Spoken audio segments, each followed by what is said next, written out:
the Alabama Shakespeare Festival. This is where history was and is made. We are proud to call Montgomery home, and together we can be the change. Maureen is saving big holiday shopping at Amazon, so now she's free to become Maureen the Merrier. Food is her love language, and she really loves her grandson. Like, really loves. Oh, that spin class was brutal. Well, you can try using the Buick's massaging seat. Ooh, yeah, that's nice.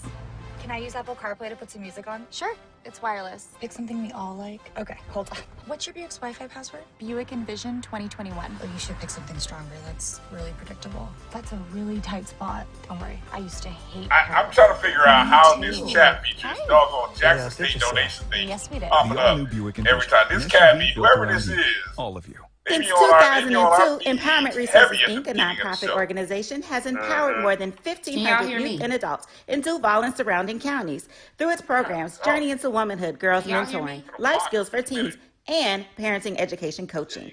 To get involved with programs, volunteer, or donate, visit www.empowermentresourcesinc.org. Follow us on social media, facebook.com/empowerment.resources and instagram.com/empowermentJAX. Trying to see if somebody can send me the results. They were just in the chat, but I was too slow in being able to get them.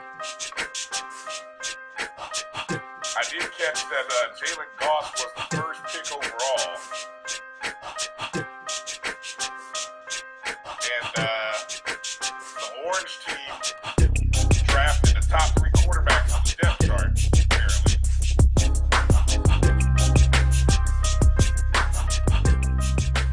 That's what I do know. This is the Dean of the College of HBCU Sports, Kenyatta Cavill of Dr. Cavill's Inside the HBCU Sports Lab with Mike Washington and Charles Bishop. Come mix it up in the lab where the course lecture is in session every Tuesday from 6 o'clock p.m. Central Standard Time on Facebook Live, YouTube Spreaker, or the BCSN app, as we discuss all things about the HBCU sports culture, including exploring the week that was in the sporting HBCU diaspora, as well as the upcoming week of HBCU sports. With me, the Dean, the College of HBCU Sports, on Dr. Cavill's Inside the HBCU Sports Lab with Mike Washington and Charles Bishop. Course lecture dismissed. I'm returning to Clinton, Paris, and Tampa's my community. I grew up here, went to school here, and my wife and I make our home. Can y'all hear me? What makes Tampa special are its people.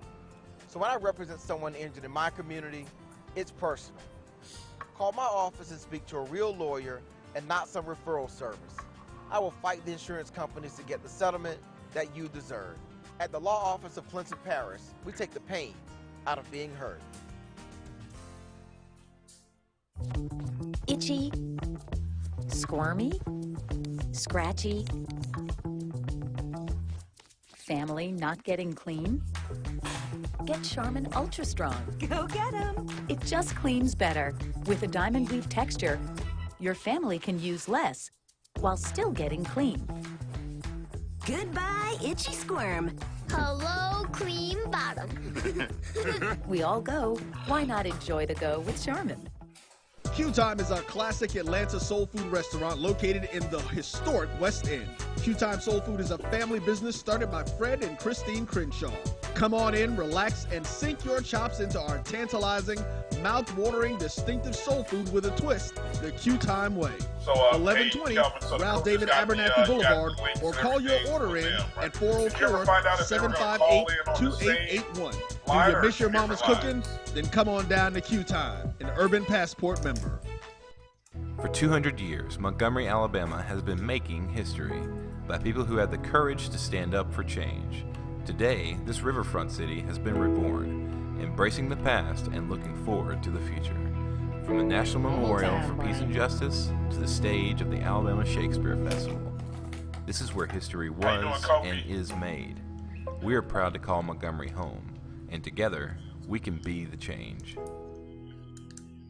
Testing, 1, 2, testing. Maureen is saving big holiday shopping at Amazon, so now she's free to become Maureen the Merrier.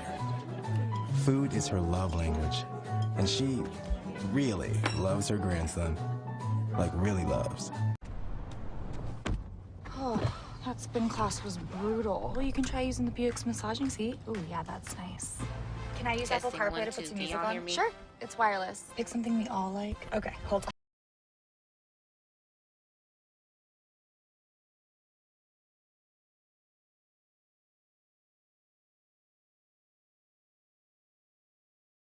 Outdid yourself. Yes, we did. The all-new Buick Envision, an SUV built around you, all of you. Since 2002, Empowerment Resources, Inc., a nonprofit organization, has empowered more than 1,500 youth and adults in Duval and surrounding counties through its programs Journey into Womanhood, Girls Mentoring, Life Skills for Teens, and Parenting Education Coaching. To get involved with programs, volunteer, or donate, visit www.empowermentresourcesinc.org. Follow us on social media, facebook.com/empowerment.resources and instagram.com/empowermentjax.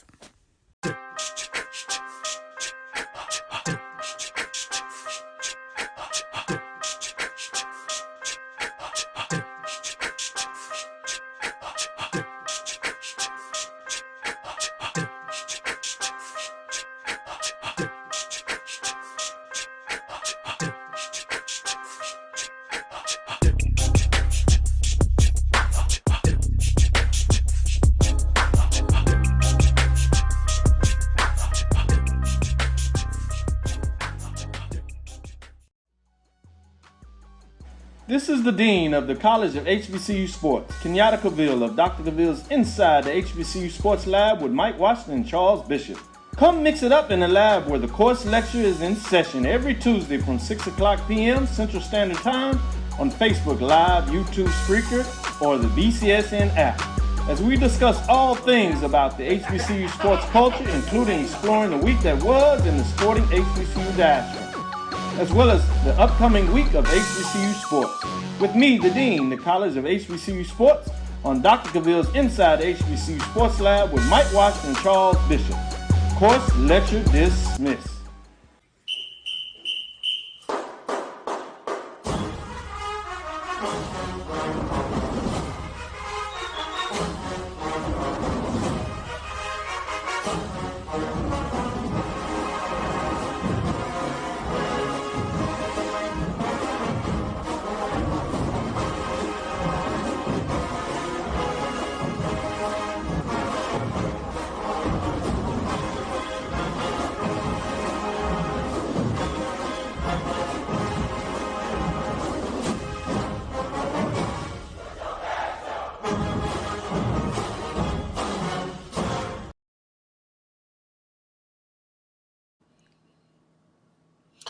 All right, good evening, everybody, and welcome to another live edition of the OMG Strike Zone. I'm Bryan Fulford, and joining me on this lovely thing that we do every Wednesday night, my guys, Kelvin, Roger, Kofi, Hemingway, and we're just three rattlers dedicated to bringing as much information and shining the light on the highest of seven hills in Tallahassee, Florida, covering everything about Florida A&M University athletics and culture. We are part of the Black College Sports Network, and you can find our show on the Black College Sports Network, or you can find us by just going to our Twitter, Instagram, or Facebook page at OMG Strike Zone. Kelvin, how you doing tonight?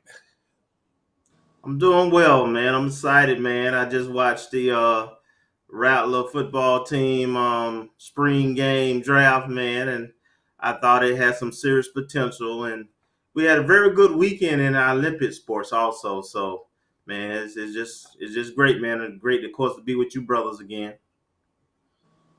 Kofi, how are we doing? Doing great, man. How are you? Man, I'm doing well. Doing well. Good to be here. Awesome. Hey, it was a good weekend. I thought, as you said, Kelvin, our Olympic sports did well. I know we all just kind of got a taste of the orange and green spring game draft. Shout out to Coach Simmons, the staff, the players. I mean, great entertainment. I mean, the guys were really entertaining, to say the least. Shout out to the assistant coaches who were in the war room picking guys, and the production crew did a good job of presenting that special. So, look, live television is hard. I mean, trust me, we know. So shout out to, and they had a lot of moving parts. They had the guy who, they had to move in and out of the green room, quote unquote, which was the locker room. You had the back and forth shots. So shout out to everybody that put that production together. And there were a few interesting, funny moments in there. Coach Simmons still being coach. Sometimes in there he was like, cut their mic off. It was very funny stuff.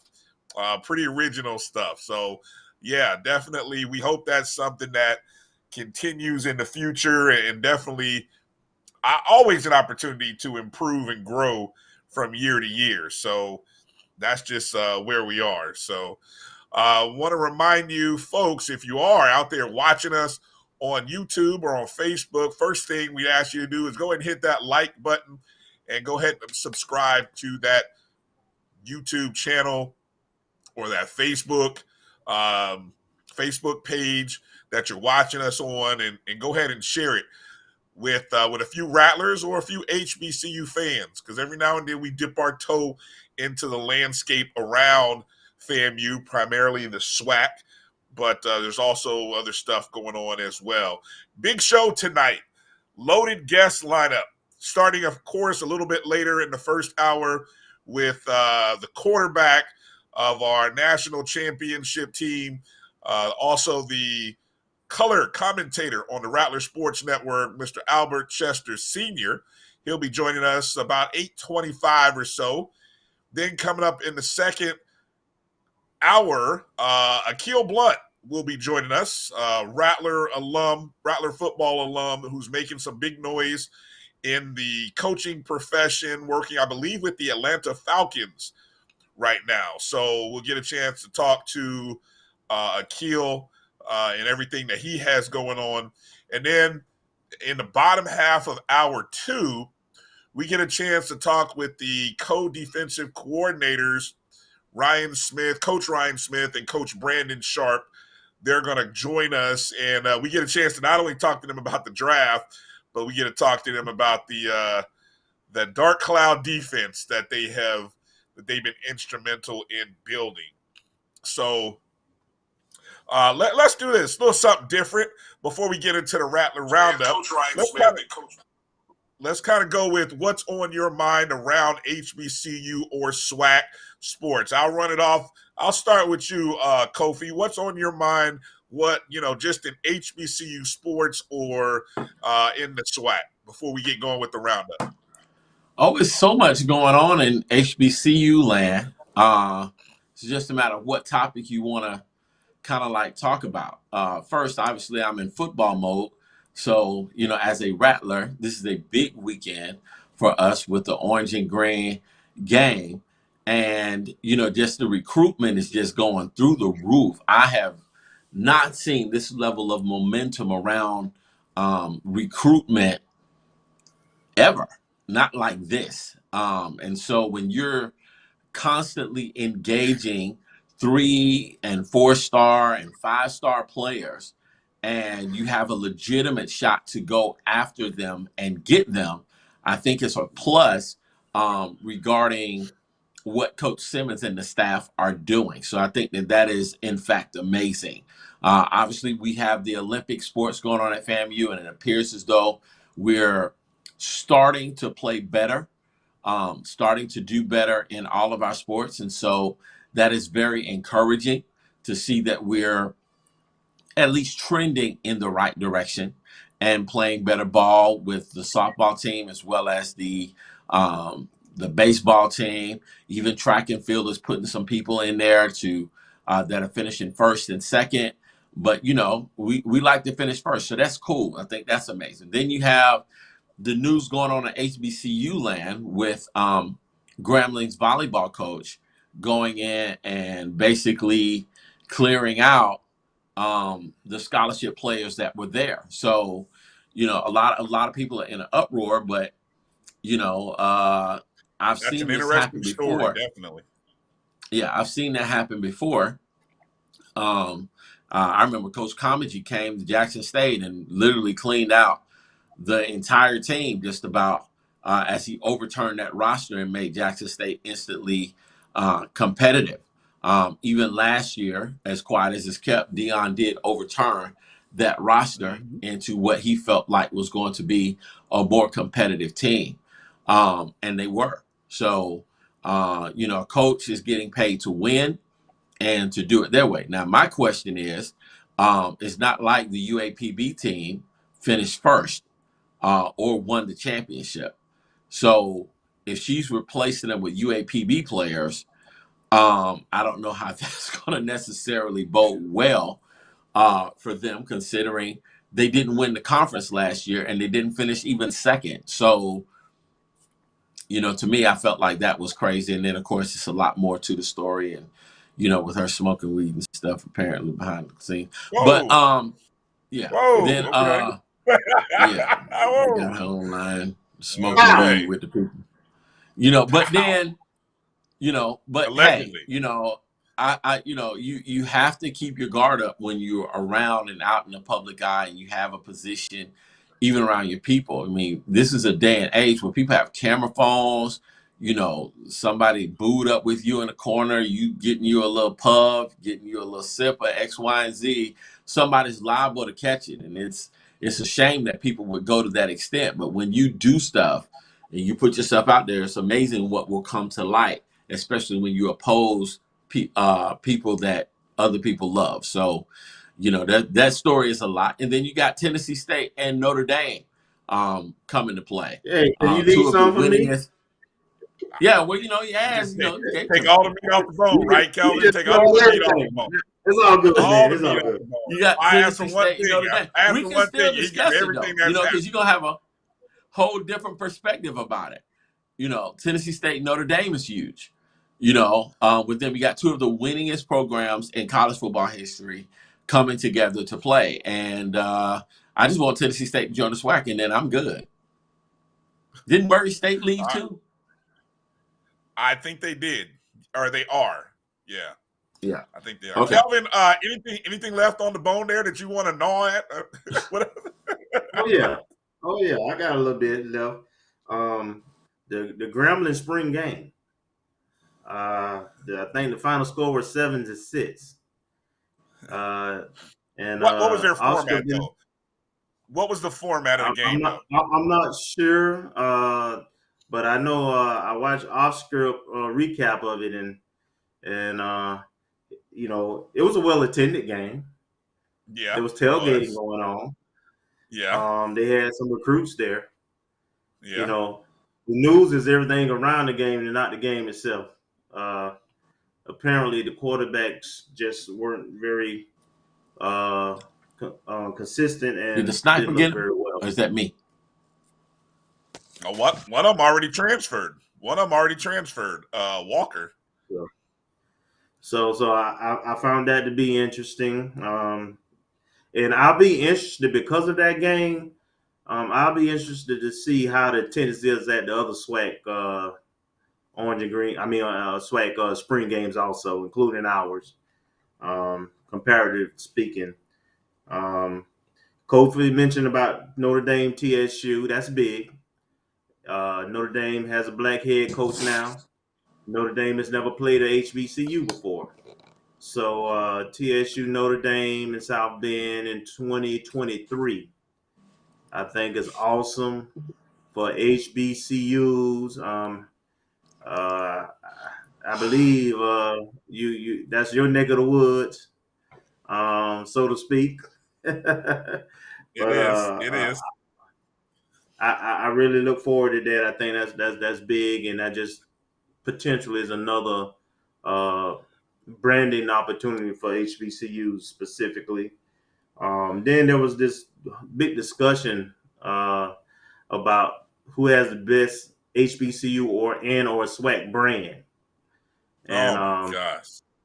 And there was an argument about JSU, of course, with Dion being there and so forth. And let me just say this. I do think Deion's presence cannot be minimized, right? It is significant. However, there are other HBCUs and brands that have been big brands long before Deion, and so I would still consider Deion does have a national brand. JSU doesn't necessarily have a national brand. The March 100 has always been a national brand, but along and the FAMU brand is pretty much is one of the few HBCUs like Howard and maybe a Spelman and Morehouse that generally is I would say well known Grambling. in outside of their regions. Yes, Grambling also. So that's everybody entitled to their opinions. Everybody have their take, and I thought that was kind of interesting, and it did create some chatter in HBCU world. Mm-hmm. Just a quick note about the spring games. So to date, only 2 SWAC schools have had their spring games. Alabama A&M had theirs back on March 26th. Last weekend, Grambling did have theirs, along with other schools such as North Carolina A&T had their spring game. Then some Division II schools had theirs: Benedict, St. Aug, Fort Valley, Albany State, and Fayetteville. This is a big weekend because you've got among the SWAC, Texas Southern, Alcorn, Mississippi Valley State, Southern, all had, of course, FAMU, all having their spring games this week. You've also got North Carolina Central, Dell State, Norfolk State, Tennessee State, Edward Waters, Virginia State, Lincoln, PA, Albany State apparently is doing a second one. So it's a busy weekend. And then Sunday, I think Shaw. So this is probably the biggest spring weekend. And so definitely we've got a lot of recruits. I mean, ours combined with Junior Day is big, real big coming up. And so we'll talk about all of that coming up here, especially with Albert Chester, and then we got a segment a little bit later in the show. But before we get to our first guest, let's kind of do a roundup here and get into baseball, because our baseball team got another sweep on the weekend with a 3-game sweep over Alabama A&M by a count of 8-0 on Friday, 12-8 on Saturday, and 4-1 on Sunday. The fellas improved to 6-3, and I believe if I was looking at the standings, we're sitting right behind Bethune and Alabama State, who I believe are 1st and 2. Now, granted, we've probably played between Valley and Alabama A&M, the lower 2 or the lower third, 2 of the lower third teams. The one, and we did actually get swept by who did we play? Alabama State, was it? Yes. Yeah, so we're sitting 1 full game behind Alabama State and Bethune-Cookman. So look, we're excited that we're seeing the guys have some success in that 8 on that game on Friday, 8-0. That was a 6-hit shutout that was pitched in that game. Just trying to look and see how many innings Hunter Viets, I think I'm saying that right, Viets, Hunter Viets, threw an 8-inning shutout, struck out 11 batters in that, only walked 2, gave up 5 hits in that contest. And so FAMU got 8 runs, including a good 3-run opening inning.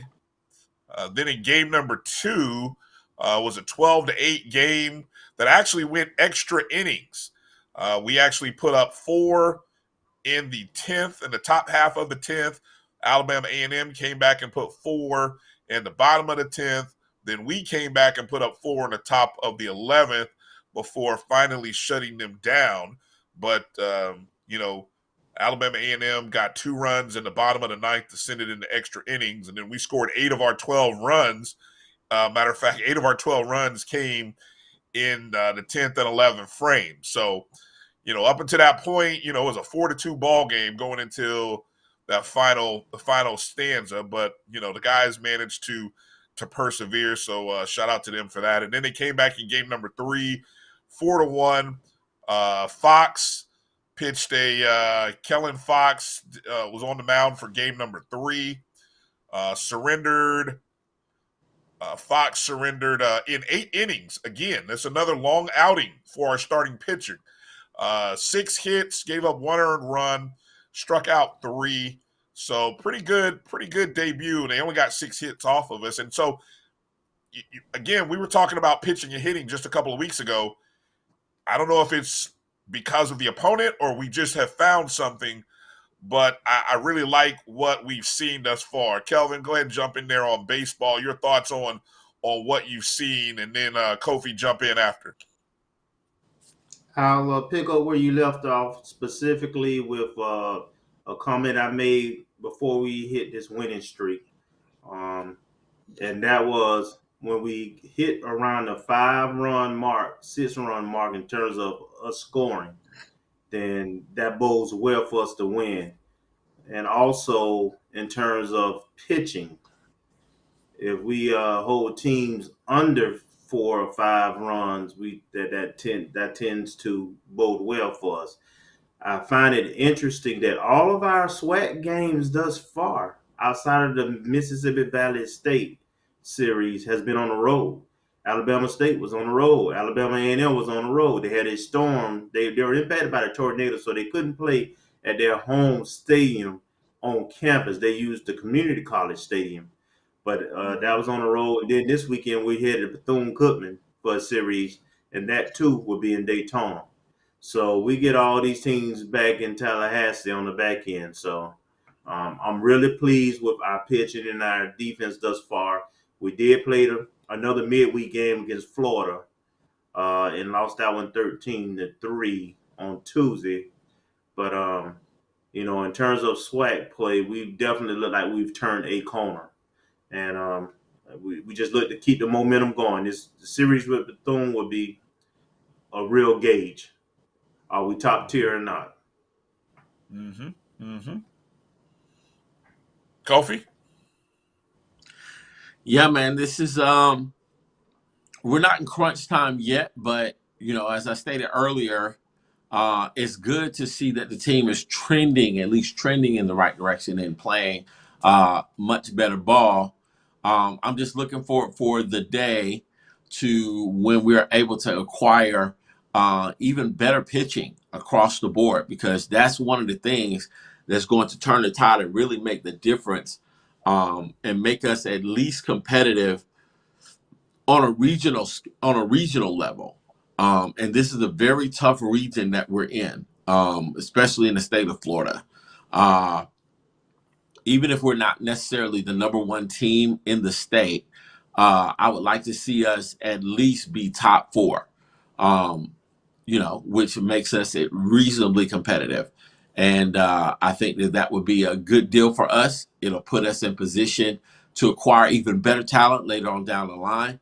And I'm looking forward for that really to happen. I mean, Coach Shoup has really come in and, although he has not been perfect, he has energized and done the very best. I think that he's given us his absolute best when it comes to providing additional resources and opportunities for this FAMU program to grow. And so the rest really is going to be dependent on what our administration does, what the athletic administration does, and what we do, just like with every other sport that we've been talking about. So there you go.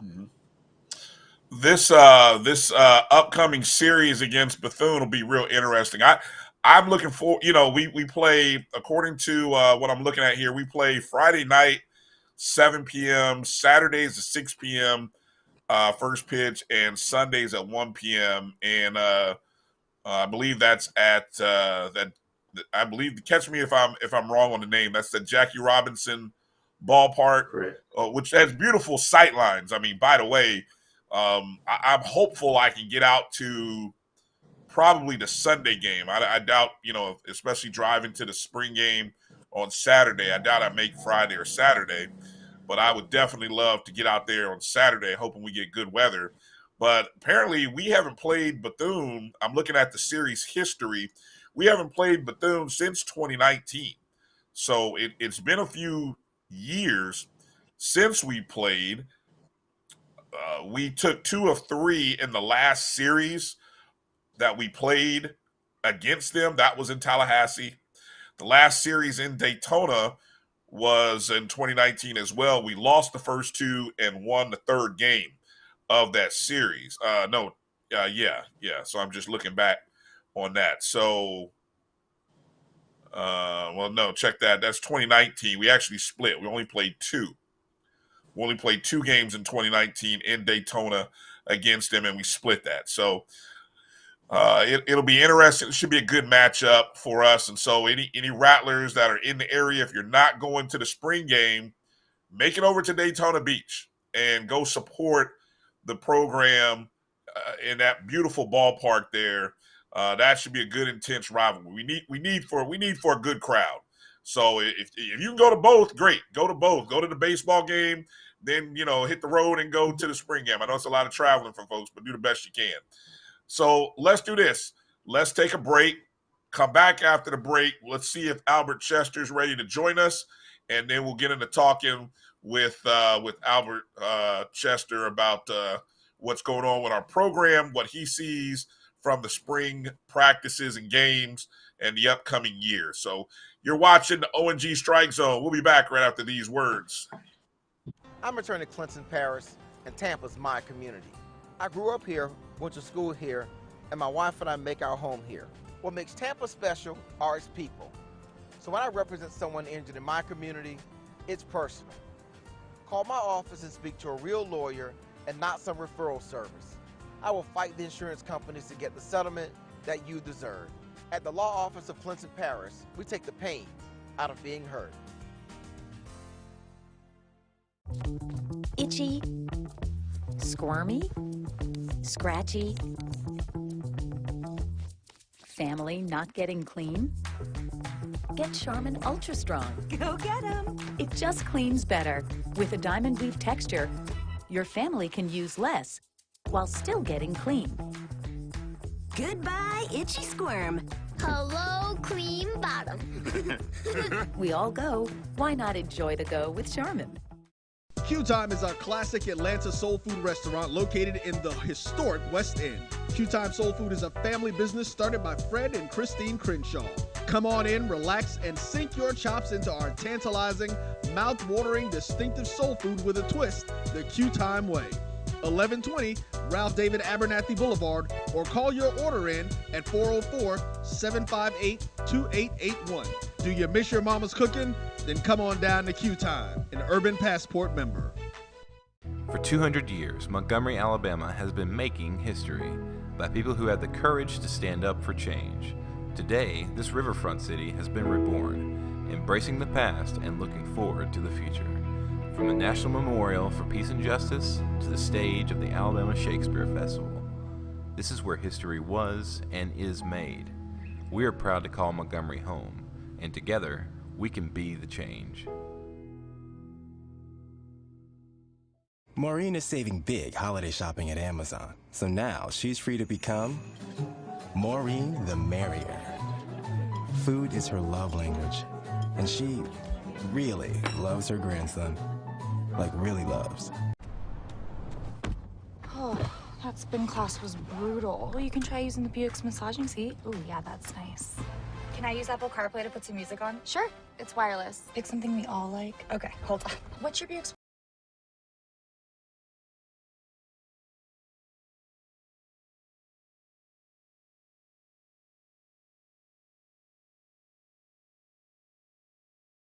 The all-new Buick Envision, an SUV built around you, all of you. Since 2002, Empowerment Resources, Inc., a nonprofit organization, has empowered more than 1,500 youth and adults in Duval and surrounding counties. Through its programs, Journey into Womanhood, Girls Mentoring, Life Skills for Teens, and parenting education coaching.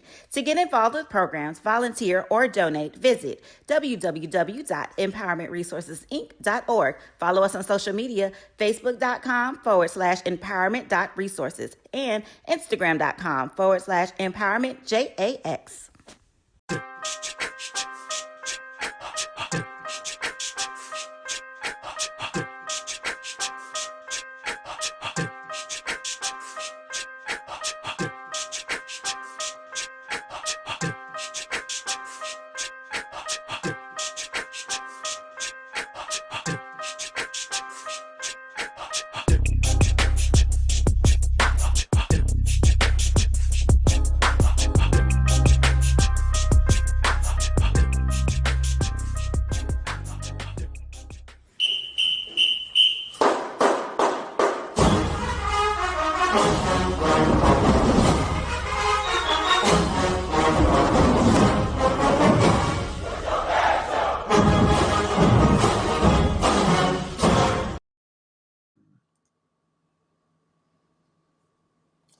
All right, welcome back to the OMG Strike Zone. Bryan, Kelvin, Kofi. It's a pleasure to be joined by the quarterback, the man himself, the color commentator on the Rattler Sports Network, the one, the only, Albert Chester Sr. How you doing, Mr. Chester? How you doing, sir? Hey, I'm blessed and highly favored, man. I'm doing good. Great to be back with you guys. All right, man. Look, the last time we got you, we caught you with just audio, so it's good to see you. You're looking good. You're looking refreshed. You're looking ready for the spring game, right? Absolutely. I don't know about all that looking good. Now, I'm just an old man trying to get by, but I'm excited about going to Tallahassee this weekend and see what our Rattlers look like. I think the future is bright, and you know, the transfer portal, all the things that's going on, I think has all been positive, and I'm excited to see what the new stadium look like. I mean, the second half of the stadium anyway. So a lot of things going on, man, and I credit AD Gaucher and his staff for doing a tremendous job, and of course Dr. Robinson. Now, one of the things that we were fortunate enough to learn for folks out there who are watching us and listening, Mr. Chester did inform us that the spring game will be broadcast on Facebook. So obviously, if you're unable to make it to the game, it looks like you'll be able to watch it online. I know there was a lot of conversation about that, whether it would happen or not, but it will be. So Mr. Chester will be calling the game along with Melvin Beal. And I believe, and I'm basing this off a tweet I saw, our good friend of the program, Ty Floyd, will be doing sideline. So that's big for her. I know she was already planning on being there. So that would be good. So, Mr. Chester, as we look into this spring game, you know, a lot of people want to know lots of different quarterback battles and other position battles, but what's one or two things that you are interested to see come out of this spring game? Well, you know, we lost some talented guys, not a whole lot, but we got a lot of guys coming back. So obviously the quarterback room is always one that's under the microscope. Rashad did a great job last year leading the ball club, throwing the ball around very well, his leadership ability. We saw him mature throughout the whole season, and that was a good thing. But it's always nice to have competition. So I'm anxious to see how they all have grown in terms of having another year in Coach Simmons' system and see how they progress and executing the offense and doing the things that it's going to take for us to have a successful year. Because like always, everybody's going to be after the Rattlers. So the quarterback room for sure. And then, of course, the offensive line and defensive line, we always need help there in terms of pressuring the quarterback from the defensive line perspective, linebacker play, and even secondary play. I mean, I think that we've got we got a great team. We got a team that was nice in terms of depth, but it's always nice to bring some fresh bodies in. The transfer portal has been a blessing to a lot of people. It hadn't hurt the historical black schools. In fact, it's helped. You know, the Deion Sanders factor, I think, has played and has been a big plus for everyone as well. But, I'll be remiss, man, if I didn't go back before we start talking about the spring game, is just talk about all the good things that happened at the end of the last season and the postseason accolades that our players received, our coaches, and some of the things that have changed in terms of the staffing. Coach Simmons is always trying to improve the package. And, we had 30 of 32 teams, NFL teams, show up for pro day the other day. I thought that was tremendous. I think that's the first time in the history of the school that's happened. But that's a salute to the program. I sent him a text and said, hey, man, that's off the hook. Because Deion was complaining, I think a week prior, about not having all 32 teams. I think he was missing 12 teams. But anyway, that's just a salute to the program. And when you think about the guys who are pending opportunities to be drafted this month, that's exciting. And just a guy like Bishop Barnick, I tracked him on Facebook. He took a job down in Tampa. He's a superintendent of a construction company, man, and he's got a master's degree. I mean, he took well advantage of the opportunity to play, and I still think he can play somewhere. But I think he's excited about the opportunity that's in front of him, and the way his future is looking is bright. Mm-hmm. Go ahead, Kelvin. Yeah, also you kind of running right into where I want to go in terms of coach and staffing change. So we have both our defensive coordinators coming on later on in the show. And last year was their first year as co-defense coordinators, and all they did was like set the standard so high that I don't know how you reach it again, right? So on the opposite side now, we lost Coach Stanback, the offensive line coach. We lost who also co-offensive coordinator. We lost KJ to the Rams, who was also quarterbacks and co-offensive coordinator. We lost our running back coach. So there's a lot of new faces from a coaching standpoint. Talk about the loss of the guys we had and the challenge and the excitement of the guys we'll be adding in terms of staff for this year's team. Well, I tell you what, rather than talk about them individually, because they all brought something to the table, and I think Coach Simmons thought the world of all of them. But when you're winning and you're successful, there are other opportunities that sometime will be before you. And KJ, for example, he went out there for an internship, picked up some ideas, but was very impressive enough that they turned right around and offered him a job. I think that's tremendous. That's off the hook. And again, a salute to our program. But collectively, when you got talented guys, and I think our guys are disciplined across the board. I think they understand Coach Simmons and what he wants, what he expects. Same thing on both sides of the ball, offense and defense.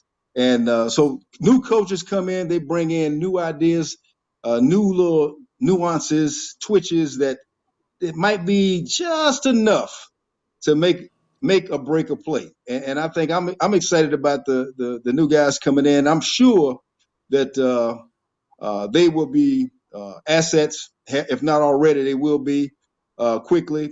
And the thing is, at the college level, the kids, there's a believability factor. You got to believe, and because you really end up playing for your coach. I mean, any way you look at it, and so there's got to be a kinship and a friendship and a coachmanship, if you will, develop with the players and coaches. And Coach Simmons is notorious for being the people kind of guy. He's a player's coach. They all love and respect the guy. You can't help that. And he's going to surround himself with people that look and act like him.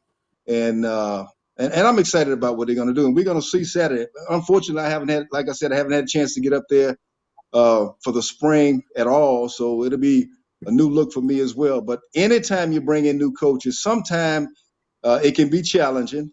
But I think when you're a winning program with the kind of depth we've had, the reputation we have, and the leadership coming from the head coach, I think that transition is usually going to be relatively smooth. And then anything extra they bring to the table is just going to be icing on the cake for the program. Mm-hmm. Go ahead, Kofi. Other coach, Matt, just really being the legendary rattler that you are, Obviously, we lost another Rattler legend last week in brother Ike Williams. I'd like you to speak to that just a little bit, give your feelings, and let Rattler Nation know, for those who don't know, what kind of special athlete and man this guy was. Well, I tell you what, Ike Williams was an integral part of our success back in the 70s, in 77 and 78. Ike, if you saw him on the street, you wouldn't believe he was a football player. Small in stature, big in heart, and had a genuine smile that would light up a room. You know, when he hung up his cleats, he was the all-time single-season leading rusher in FAMU history. And he did that, and we still had a couple of games left in the season because he got hurt against Grambling. But Ike, from Tampa, had been living in Orlando for years, and he has struggles with some ailments. But what a talented guy, a leader by his play. I mean, he didn't make a lot of noise, but the smile and what he did on the field was second to none. I tell you what, there's a kinship that's developed when you do something special like we did in 77 and 78. 77 undefeated, 78 win the first Division I AA national championship. And of course, he was on the sideline in a boot on crutches, but we wouldn't have been there, no doubt in my mind, had we not had Ike Williams. You know, it's death is very challenging to the flesh, but we have to yield to God's decision and be at peace. And I tell you what, the guy, and you can never prepare yourself for it, you know. And I hadn't spoken to Ike in a while, but had I talked to him before he passed, it would have been just like we never missed a beat. And I'm speaking for all the guys who played with us, but a tremendous talent, and heaven just got to be a little sweeter with Ike's arrival. Thanks, man. Well said, Mr. Chester. Again, just a reminder for folks out there watching and listening. Tomorrow, Saturday's spring game will be broadcast on Facebook.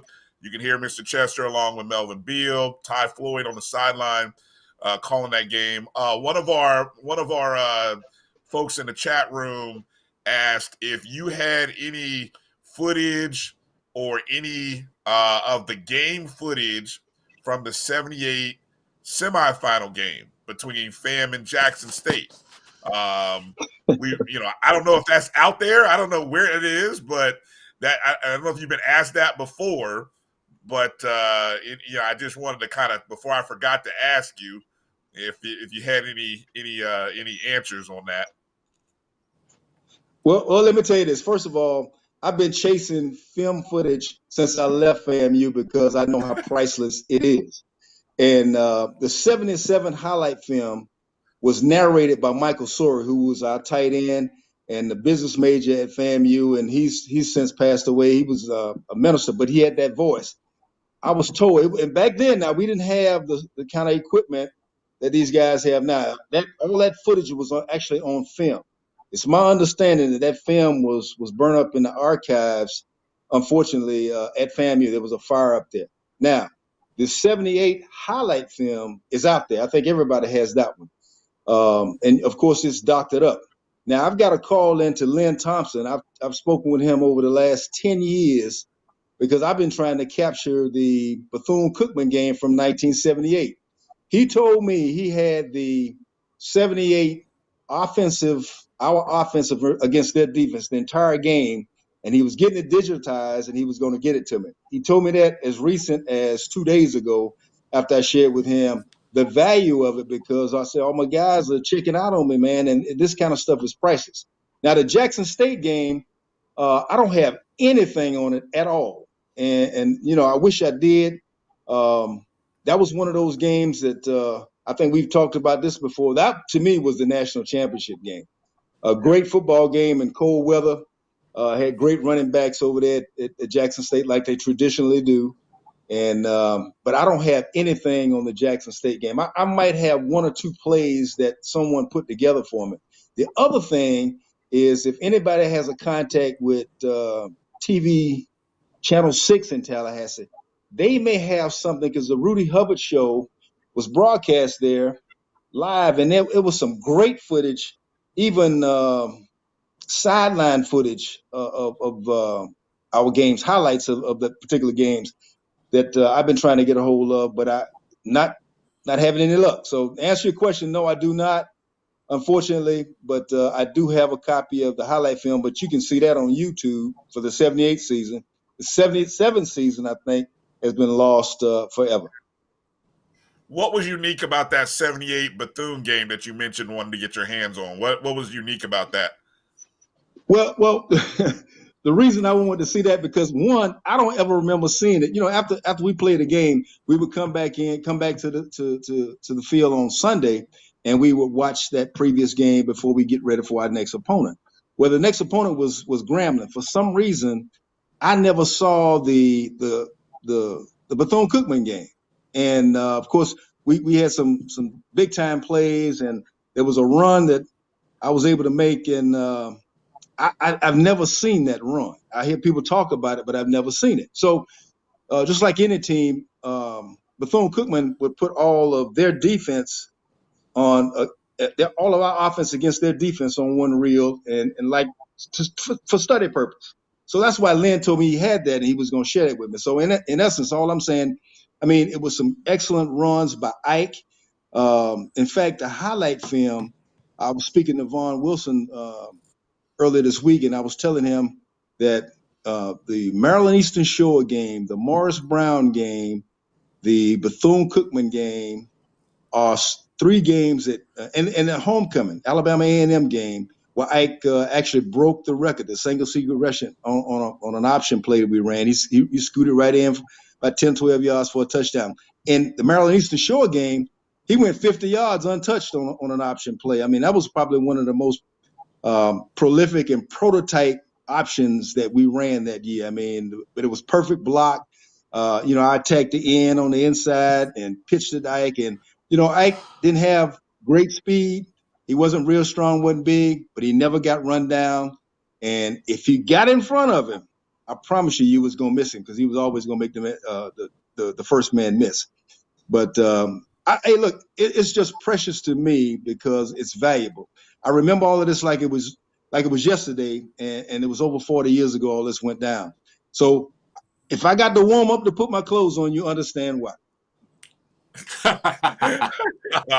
All right, we'll keep our ears open. You guys out there, if you guys have any leads or any info on that Bethune-Cookman game from 78, you let us know, or you let Mr. Chester know. Go ahead, Kelvin.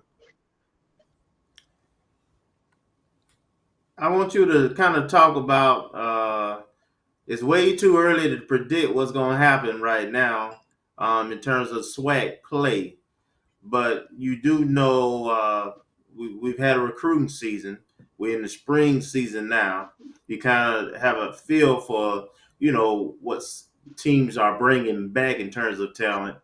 I'm interested to know how you kind of size up, let's just say SWAC East right now, because there was a lot of coaching changes on the SWAC West.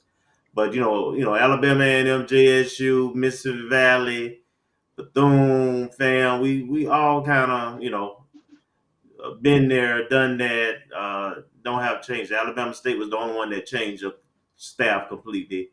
So, right now, how you sizing things up? Well, I tell you what, the SWAC conference as a whole, I think is the SEC of black college football. And I think that, of course, the Deion Sanders factor, you bring in the top recruit in the country, and the portal itself has allowed all the teams in the SWAC, specifically the SWAC, and because I haven't tracked anybody else, but I'm sure there's been some other transfers. And then you got these big name coaches, Jackson at Grambling, you got Eddie George at Tennessee State, of course, Deion's at Jackson State, you got Eddie Robinson, who's at Alabama State, and of course our guy Willie Simmons, who I think is respected in the coaching community by everybody on all levels. But in terms of the SWAC and what you're going to see this year, I think you're going to see some intense football, and that's exactly what we want. We want the best type competition. We want to show showcase what we have. I'm sure all the teams want to do that. And the thing is getting all that talent and finding that chemistry and making that machine run. Because you can have a boatload of talent, but if they ain't coached up and the chemistry ain't good, you ain't gonna win in the football games. And that's the whole key to coaching and how it all meshes. But I think I like to see. I mean, I met the commissioner from the SWAC, great guy. I know he's got to be feeling real good about the future of the SWAC. But I like to see if we can get a TV contract, man, and really take advantage of some financial opportunities that everybody can grow. And what has to happen, the athletic directors, along with their administrations at various schools, all the black schools, need to try to take advantage of a pimp, I would say, the Deion Sanders factor in trying to get corporate America to buy into doing some of the things around their school, improving their facilities and being sponsors for different things. And the opportunity is there. I mean, and when the opportunity is there, you gotta make something happen. You need to do that. You got to be aggressive. Because if you're scared of no, you're in the wrong business. So I mean, you just got to be aggressive about going after that. But from a football perspective, and even basketball, just athletics as a whole, I think the SWAC is moving in the right direction. Got the right kind of leadership. We got some big name coaches. And I don't know, Kelvin, there was an invitation. There was some talk earlier about Tennessee State coming to join the SWAC. I don't know where that is, and I saw where they're going to play. They're going to play Notre Dame. I mean, I think that's huge. It's huge. I mean, it's a huge opportunity. I mean, we open up with North Carolina. I mean, I think that's excellent. Great exposure for our kids, and anything that's going to help protect the FAMU brand, man, I'm down with it. But I think it's going to be a tremendous year. I'm excited about it. I can't wait to see how we look on the field and how Coach Simmons has plugged in these new guys and see how they can make a contribution to making us, 9-2 is sweet. Now we got to be 11-0. I mean, we went out there and played that team in the playoffs, and they had the big quarterback who threw the ball around real well. He'll probably get a chance to play on Sundays, but that was super exposure for our program. And so I'm excited about it, man. I stay excited, and I'm just hoping that we can stay healthy and our kids will continue to do what they need to do in the classroom and be model students as well as athletes, and we make it all happen. One love, one band, one sound, the whole piece from Robinson on down.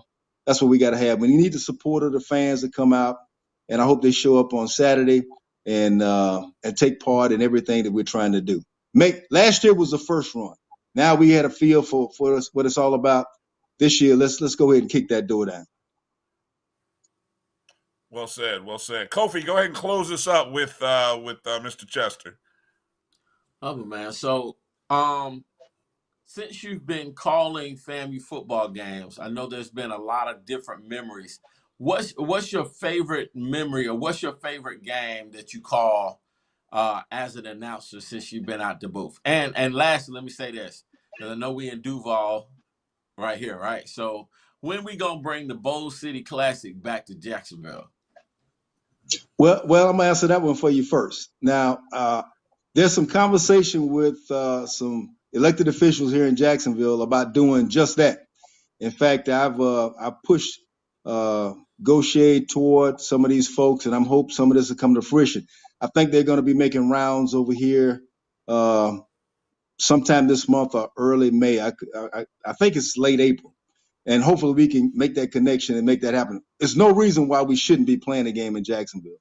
We got a venue that was supported, and we got a fan base obviously that was supported. I'm gonna tell you this, man. I was trying to push when the Gator Bowl game fell behind because one of the teams had the COVID issue, whatever it was. I was pushing hard to try to get them to bring FAMU over here to play them. And I had spoken to some folks, man, and we actually made a good run at that. I don't know if anybody knows that, but we actually made a good run at that, but it didn't materialize. But nevertheless, we pushing the brand. Now, in terms of great games, now see, Kofi, back in the day, man, when I had some hair, man, I called some games on the Sunshine Network. So this is not my first rodeo. Yeah, this is back in the day when Ken Riley was coaching, and But I tell you what, I just enjoy seeing a well-coached football game. And I'm going to tell you, we had a couple of wins last year that I enjoyed watching. We came from behind, and the guys showed the intestinal fortitude. We had 2 or 3 games like that the season before as well. But I'm gonna tell you, I don't want to say I have a favorite, but I mean I just want to make sure that we get the W when all the smoke clears. That's all I care about. I don't care about anything else. I don't care about statistics. I don't care who did it. All I want to do is make sure we got that W when we load that bus and head back to the airport. Absolutely. All right. Hey, again, Mr. Chester, we appreciate you coming in and joining us this evening, getting us ready for this spring game. Again, the game will be broadcast on Facebook, so you can hear 2 o'clock. That's what time kickoff. You know, they'll probably have maybe a little pregame or something before. So be ready to tune in. Obviously, if you're going to the game, I think it's a $10 admission. You have to buy your tickets in advance, if I read the press release correctly. So don't just show up at the stadium because you're going to be mad. So don't, buy your tickets in advance. If you're going to go, if you're not able to make it, you can watch it. You can hear Mr. Chester along with Melvin Beal and Ty Floyd. They'll be calling the game. They'll be talking about all the stuff going on. Big Pack Day, Junior Day, so there'll be a lot of people around town. If you've been following the news following us on Twitter, I mean, we've been offering scholar opportunities to the biggest and baddest 5-star, 4-star guys. So, you got to fish. I heard someone say, well, why are you giving out all those offers?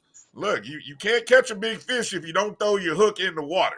So we gotta go after people. We gotta go because we got a good program, and we know we have a good program, and they know we have a good program, and so we can't wait and rely just on the transfer portal. We got to go get them out of high school. I saw a coach go after an 8th grader. Now he was as big as him. So, but I was like, yo, that just tells me right there that we're chasing the biggest and the best. So, hey, Mr. Chester, we appreciate you joining us. Have a good broadcast. We're going to be looking for you because we're going to be up there this Saturday. So we're going to look for you. And hopefully we can get a few minutes of your time when we're up there, okay? 10-4. You guys be safe. All right. You too, sir. Thank you again. Thank you, Mike. Thank you. Again, that's Albert Chester joining us on the ONG Strike Zone. Before we go to a break, just a reminder, I don't know if a lot of you guys caught the draft. I know a lot of you were, you may have caught the middle of the draft or the halfway point of the draft. The number 1 overall pick might surprise some people. Kelvin, the number 1 pick was Jalen Goss from Florida State, offensive tackle. Whoa, what? An offensive lineman goes first overall? What? Evidently, he's made an impression since he's been here. That's saying something, isn't it? That's saying something. It is. Yeah. I believe he went to the green team. Green drafted first. And then Orange drafted second. Obviously, they did a snake draft. So that means Orange got the next 2 picks.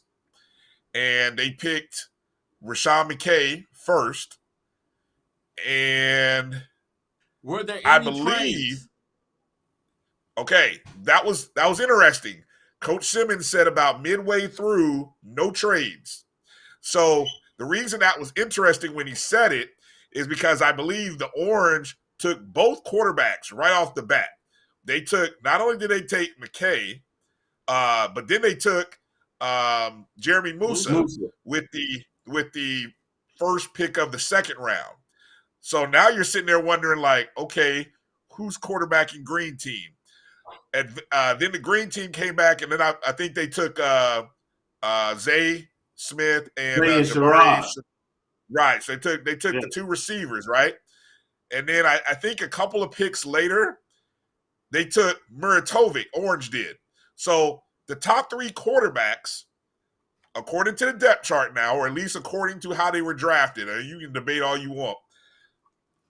McKay, Musa, Muratovic, all are playing on the orange team. No trade. I'm gonna So say that this. means, Let me say this.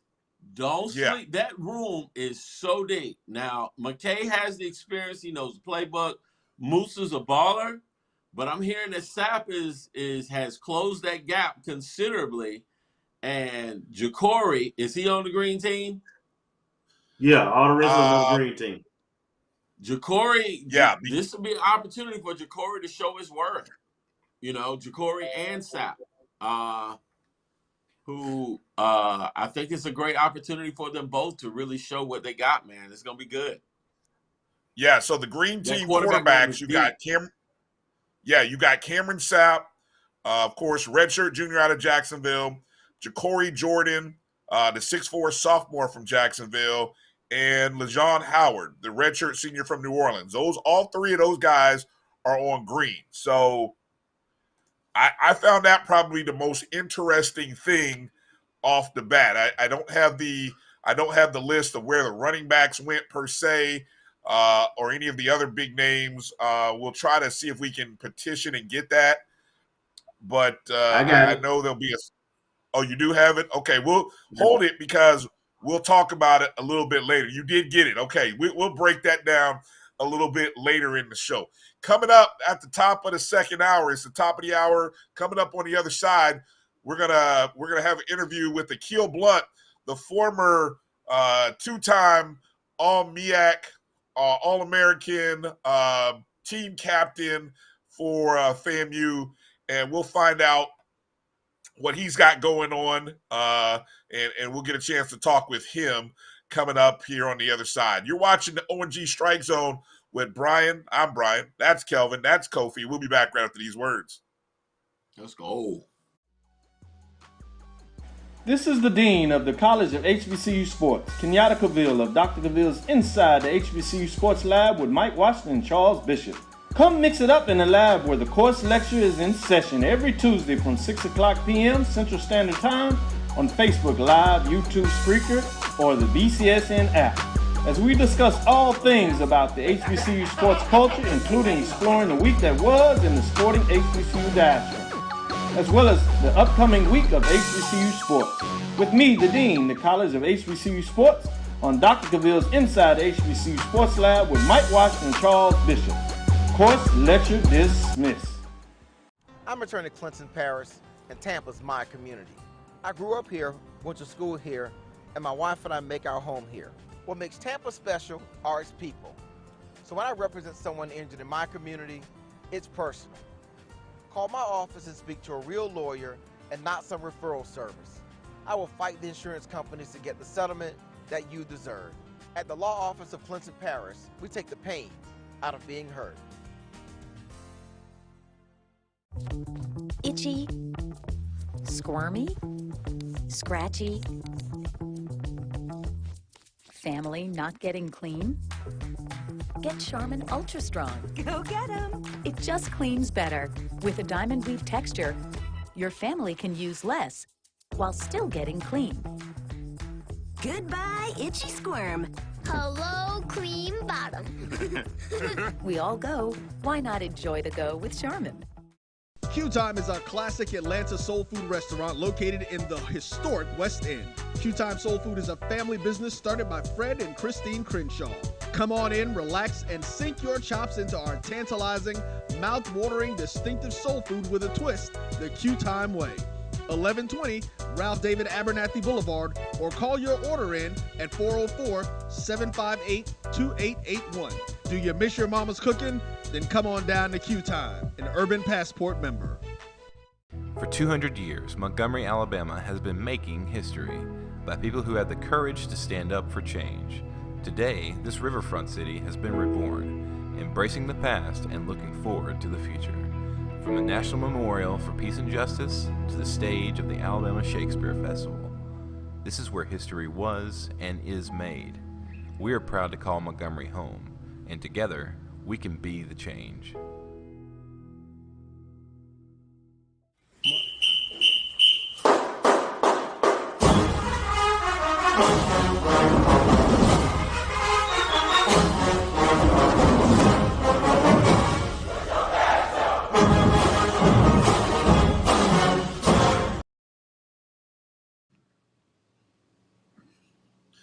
Welcome back to the ONG Strike Zone. Bryan, Kelvin, and Kofi. And what we always like to do around this time, any chance we can get FAMU football alums to come on the show, we consider it a win. So it's a pleasure to have on Akil Blount, who not only was a two-time captain, a two-time All-MEAC player, two-time, might have even been an All-American. I'm trying to recall, did we win the MEAC when Akil was playing? We probably should have if we didn't, but definitely Akil's one of the standout linebackers. Total 207 tackles, 22 and a half for loss when he was at FAMU. Akil, welcome to the ONG. How you doing, my man? I'm doing good. I appreciate you having me on. It's always good to be around Rattlers. So I feel I was actually getting kind of hyped up when I saw the little lead in of the video. I'm like, oh yeah, man, this is right up my alley. Let's go. So you had some great years where you were playing against the MEAC opponents. You see this, we joined the SWAC. Are you a little, is there a little bit of maybe envy when you see that these young guys get an opportunity to play in the SWAC? What's your thoughts on the program transitioning from the MEAC into the SWAC? Yeah, I wouldn't say any envy. I think it's great for the team, great for the guys, great exposure. I know one thing about the SWAC is that it's tough week in and week out. You got a good game. It doesn't matter who's playing or where at. It's a good game all across the board. So I'm really excited as an alumni and as a former player to see the advancements that the program has made. There was a lot of things that we were working to do to help the program, advance from the weight room to the locker room to, all those things. It's good to see that growth. I mean, that's what makes you excited as alumni and proud as well. So I'm nothing but excited for the team and those guys and happy for them. And obviously, there's a lot of history in your family with the SWAC. So I know that now that FAMU is there, you can kind of get into those sort of those family battles or those family discussions, and kind of when FAMU takes on your father's alums, this upcoming, you can have those back and forth, right? Kind of feels good now. Oh yeah, bragging rights for the whole year. So they've been hearing it from me. Every time somebody takes a loss, they're hearing it. And it was actually interesting because I know a lot of my FAMU Lee Rattler family knows that I was working with the Black College Hall of Fame and being able to represent FAMU in that capacity. I mean, it really meant the world to be around some of the greatest players that went to HBCUs and their Hall of Famers, like Robert Brazile, Robert Porche, Donald Driver's going in this year, Coach Taylor, he went in. So, I mean, I was head over heels when he went in, and I was proud to be a former player of his. But we had the Black College Hall of Fame Classic, and we were playing Jackson State. It didn't turn out the way that we wanted, but to go back and forth with Robert Brazile about FAMU playing Jackson State and how we're going to beat them and whatnot, it was kind of a unique. It was really unique to have that exchange. Go ahead, Kelvin, jump in there. Kill, again, thank you, man, for sharing some of your time with us. And I want you to kind of talk about just where you left off at. So talk about the fellowship, how you got into the role you did in terms of the NFL. And then I know that you've taken on kind of a new role with my childhood favorite franchise, my team, the Atlanta Falcons. So just kind of talk about that journey, how that came about. Yeah, well, I would say that it really started, at FAMU, and even before I got to FAMU, just the opportunity to come there and play football, man. Growing up, I was a basketball player. I loved basketball. I wanted to be in the gym. I wanted to be in the AC.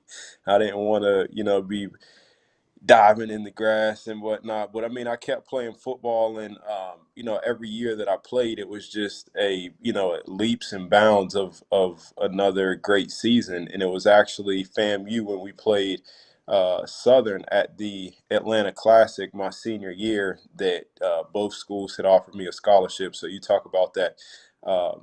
MEAC and that SWAC exchange.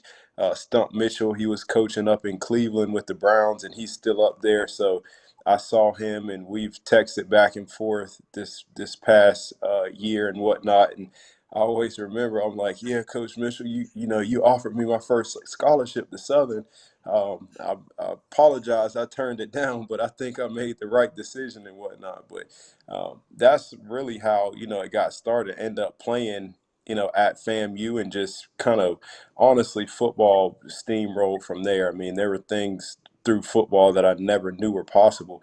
And, I credit that to FAMU. And I tell guys that come behind me, or that, other young guys, that, man, there's a world of opportunity out there. And, FAMU gave it to me. So it doesn't matter, what school you're at. HBCUs are just as powerful as PWIs. And, from there, played, had the opportunity to be in some training camps and play with some NFL teams, which is another, dream come true, and something that I never thought was, possible until I got to FAMU. And even now, working in the game of football, it just, God continues to surprise me, more and more, with my journey through football. All right. Go ahead, Kofi. How about Kill, man? It's great to see you and doing great things. Talk about the fellowship that you're a part of right now. Let people know what you're doing with the fellowship with the Atlanta Falcons, so we can just go ahead and brag about you a little bit more.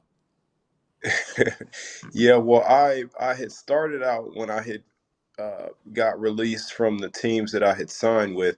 I actually went back to FAMU and got my MBA there, and I was working out with the team and whatnot. And I had went to the Super Bowl, and I met David Baker, and he said, "Hey, we have this opportunity at the Pro Football Hall of Fame to with the Black College Football Hall of Fame," and it was a fellowship position. It was the James Harris, Doug Williams Fellowship, and that's kind of where I started at. But at my time with the Hall of Fame, I had transitioned from that into a full-time role overseeing the Black College Hall of Fame, as a liaison between the Pro Football Hall of Fame and Black College Football Hall of Fame, and help manage and work to build that Black College Football Hall of Fame and the classic that we have every year in Canton.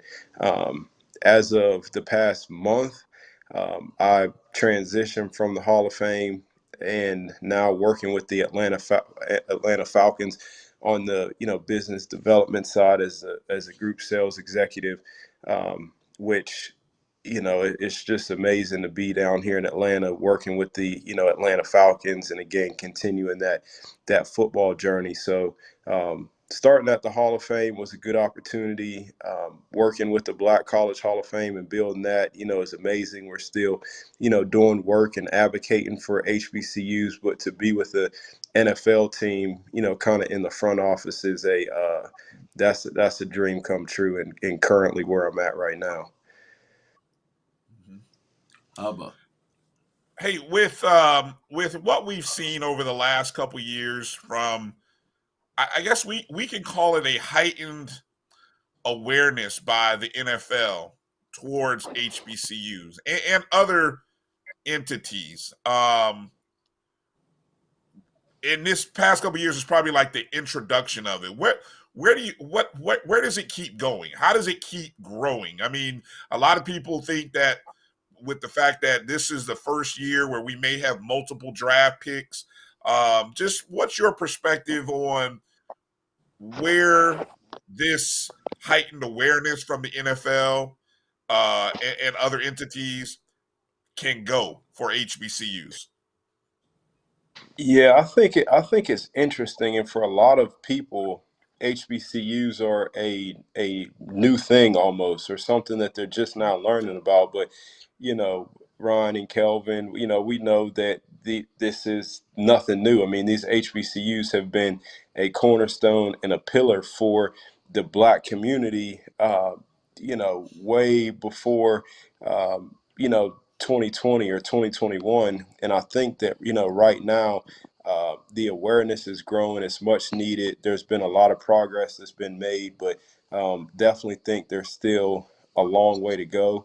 And I think that with the awareness, like you talked about, with the NFL, and with a lot of other companies and corporations around the country, it's growing, and you see owners making a commitment. I know that Arthur Blank had contributed to the Black College Football Hall of Fame. You see, the HBCU Combine, which is something that also recently Jim Nagy and that team down there at the Reese's Senior Bowl. That was something that was a first time for this year. And then, man, the HBCU Legacy Bowl, that was special this year down in New Orleans at Tulane Stadium, which was supported by the NFL. Patrick Mahomes and just other different players were there supporting that. I think that that's great for the schools. They're getting the recognition that they deserve, and I think that we're headed in the right direction. I think that it's good for the community. It's good for the students, and it's just good overall. Go ahead, Kelvin. Akil, I know you've always been a faith Christian kind of guy, always been active with the community, active in church when you was in Tallahassee, and wherever you go. And I kind of recognize that you got some significant things going on with you in that realm also. So kind of just talk about your how your faith has kind of enhanced and guided your path, and what's happening now.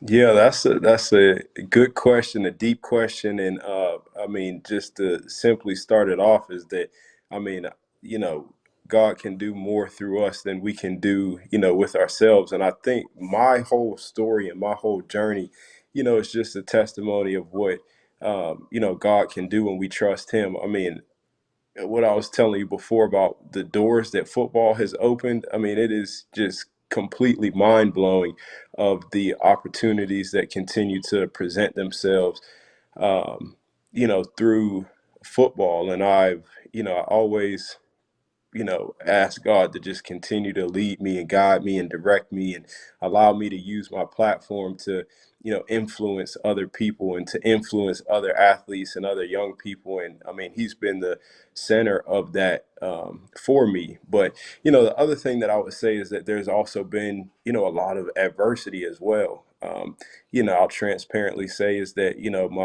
my daughter, she was born at an early age, and that was something that God prepared me and helped me through. And she's been able to come see me play at FAMU. She's been able to come to, the Dallas Cowboys Stadium and stand on the sideline and, see me graduate twice from Florida A&M. So it's just things like that that I thank God for.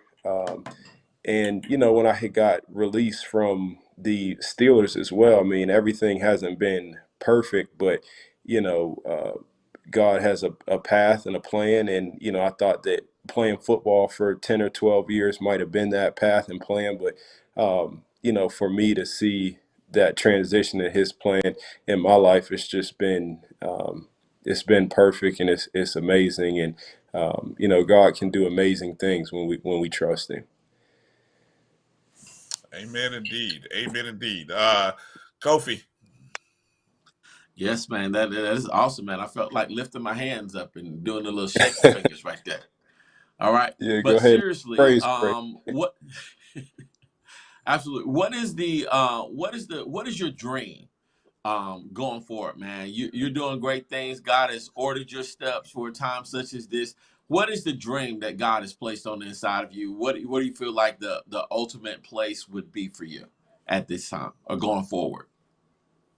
Yeah, so I think there's a lot of different ways that I could answer that question. I mean, first is to do His work and His will, but I mean, honestly, personally, um, I want to win a Super Bowl. I definitely would want to do that. Hopefully, that comes from the Atlanta Falcons. That's my organization and team that I'm working with, and that's just always been a dream of mine. So, that's a little inside scoop on what, one of my ultimate career goals is, and that would be. I can't even put into words what that, might feel like, but that's the goal, is to be a part of an organization, win a Super Bowl, help do my part in the organization, in doing that. But then also I have, other goals as well, is to help continue to advance HBCUs, all across the board. The Black College Football Hall of Fame is a near and dear to my heart.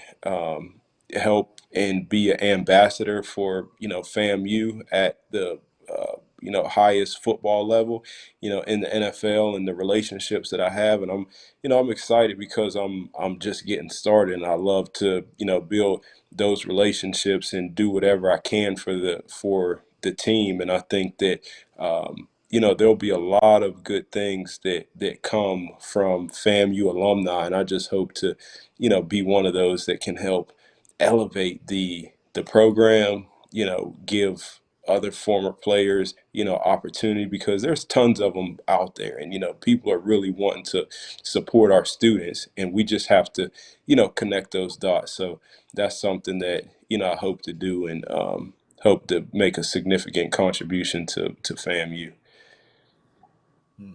How about you? Hey, Akil, before we let you out of here, obviously with the spring game coming up on Saturday, it's sort of the beginning or the first look that a lot of folks are going to get for the upcoming season. What are some recollections that you have of spring games, spring practices? Any interesting stories you want to tell? How they prepare you for the upcoming year? Well, the spring games, that's really the start to the season. I mean, that's the kickoff. I mean, for a lot of players, that's where you earn your money at. For guys that aren't on scholarship, if you want to get paid, then you got to make plays in spring and get on scholarship there. Um, one of the and I hate to tell this story, but it was probably the only time.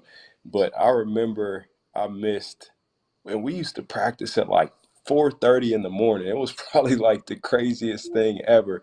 But we used to practice early as heck because, you got schedules and class schedules and whatnot. And that was the time that we were on the field. I remember one time I had stayed up just a little too late, and I prided myself on being on time, being a leader, all that. And there was just one time, it was the only time I ever missed practice, and I overslept for practice and woke up probably 7:30 in the morning, and Whoa. I was devastated. But that was the one thing that had came to mind um, when you talk about spring. But it's good to have some football come back around when it's not technically football season. I think that there's a lot of buzz and whatnot around it, but that's spring football. That's good football. I hate to ask, I hate to continue on with that memory. Where any care to share what that punishment was, or that conditioning was like after you missed that? Oh man, people don't understand the different things that coaches will make up to punish players. But again, we were the worst thing. I mean, I absolutely hate it. I can run all day. I'll, run as much as I need to because I feel like I'm, working on my cardio, whatever it is. But if you've ever rolling is the worst football punishment ever. You start on the goal line and you just roll and roll and roll all the way down the field. I mean, but you're dizzy. By the time you get to the other end of the field, man, you're thinking about, I'll never do whatever I just did again.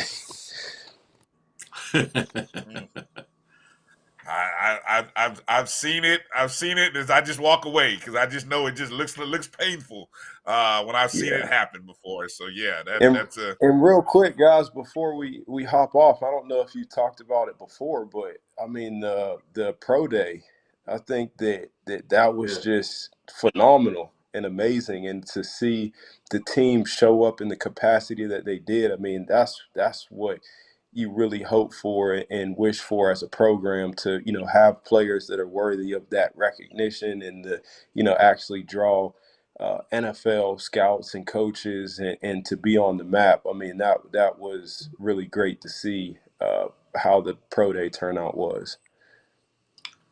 Yeah, definitely. I mean, because you had so much attention after they had the pro day at Jackson State, and there's some comments about how many didn't show up, and so not to say that spurred on all these teams that showed up, but it was just good to see following that you had 32 teams, 30 NFL that were there, and so it certainly was a testament. And when you look at all of those guys who participated, you just can't but come away but think, man, some of those guys are going to have opportunities, whether they get drafted, undrafted free agents, or, nowadays you got 2 extra leagues. The fact that there's 2 extra Oh yeah.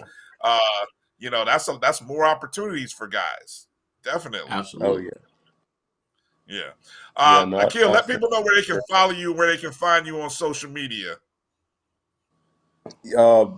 follow me on Twitter. It's my Twitter is I am Akil Blount 47. And I'll be sure to respond, retweet, interact, or anything there.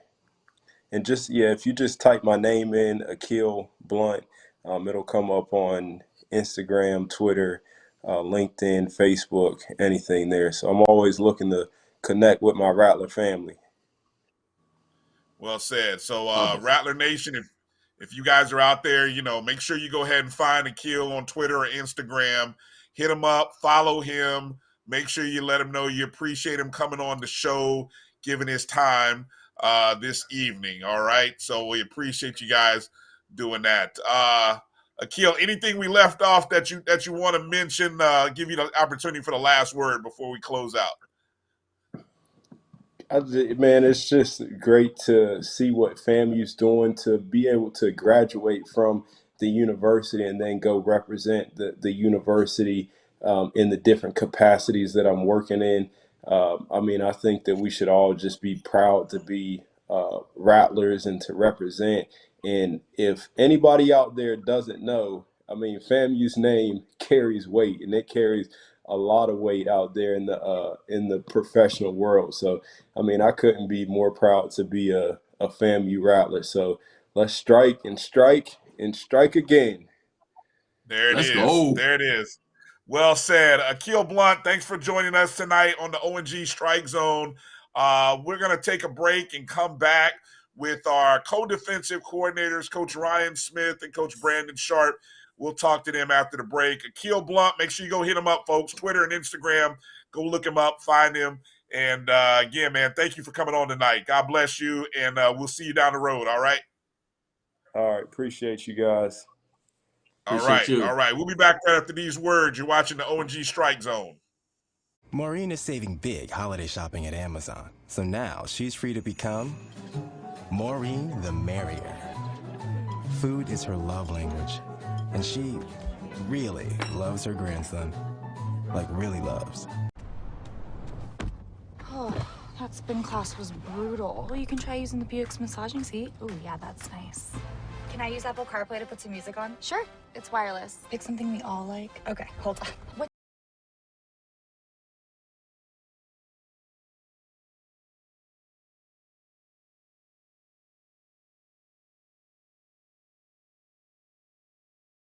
Yes, we did. The all-new Buick Envision, an SUV built around you, all of you. Since 2002, Empowerment Resources, Inc., a nonprofit organization, has empowered more than 1,500 youth and adults in Duval and surrounding counties. Through its programs, Journey into Womanhood, Girls Mentoring, Life Skills for Teens, and Parenting Education Coaching.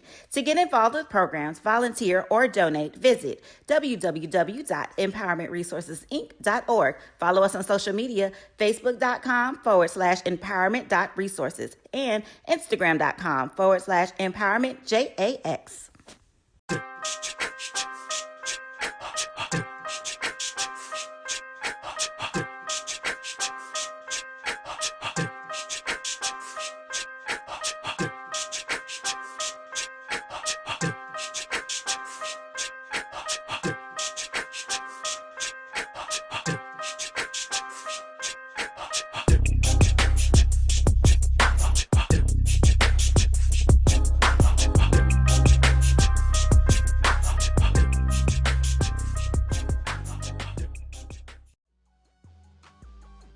This is the Dean of the College of HBCU Sports, Kenyatta Cavill of Dr. Cavill's Inside the HBCU Sports Lab with Mike Washington and Charles Bishop. Come mix it up in the lab where the course lecture is in session every Tuesday from 6 o'clock p.m. Central Standard Time on Facebook Live, YouTube Spreaker, or the BCSN app, as we discuss all things about the HBCU sports culture, including exploring the week that was in the sporting HBCU diaspora, as well as the upcoming week of HBCU sports. With me, the Dean, the College of HBCU Sports, on Dr. Cavill's Inside the HBCU Sports Lab with Mike Washington and Charles Bishop. Course lecture dismissed. I'm returning to Clinton Paris, and Tampa's my community. I grew up here, went to school here, and my wife and I make our home here. What makes Tampa special are its people. So when I represent someone injured in my community, it's personal. Call my office and speak to a real lawyer and not some referral service.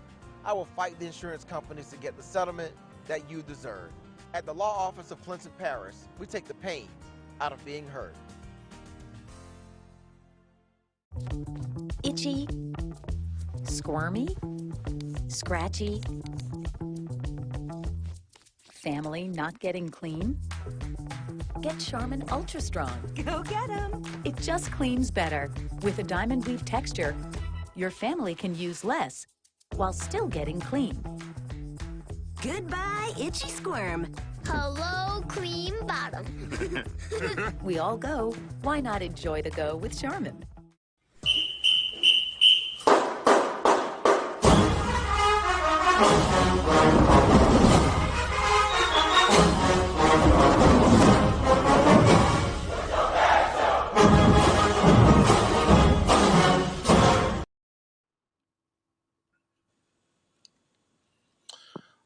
All right, welcome back to the O&G Strike Zone. We told you we had a loaded show tonight. Bryan, Kelvin, and Kofi joining us. One of our co-defensive coordinators of our football staff. We got Coach Ryan Smith. Apparently, we're waiting on Coach Sharp to come in a little bit. So hopefully he may be coming in, joining us in the middle of the broadcast. Coach, how you doing this evening? Man, I'm doing great. Glad to be on. Just got finished with a draft, so it's been a busy day. Had practice at 6 this morning. It's been a busy day, but it's been a good day. Well, hey, we appreciate you. Long day. We appreciate you making some time out for us. Now, you told us in the break you are coaching or you were part of the draft crew that drafted Green. You're on a part of the Green coaching staff, right?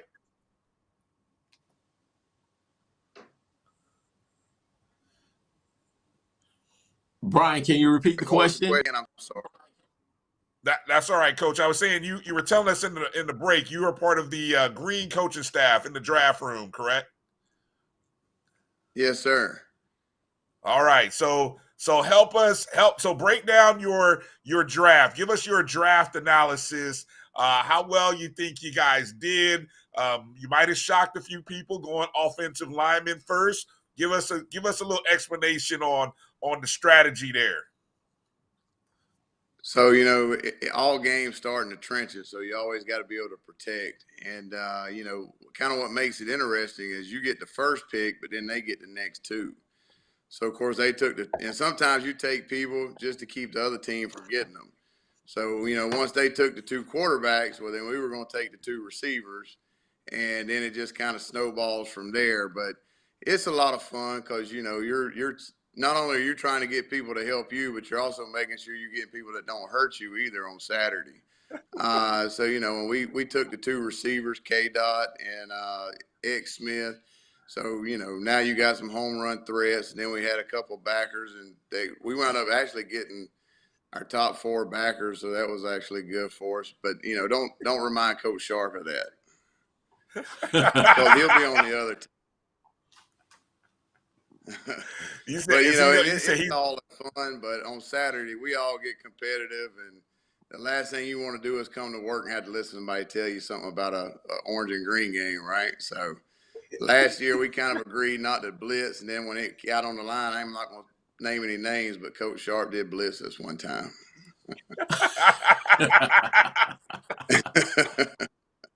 But it's all fun, you know. We have a good time with it, and you know, one thing about our program is we do compete, and you know, I think that's a Florida thing probably more than anything. And you know, I got a 12-year-old boy. If we're playing Madden in there, I'm trying to tear him up, and he's trying to tear. But that's just how we're raised around in the South, I guess. So you know, it's all fun and games.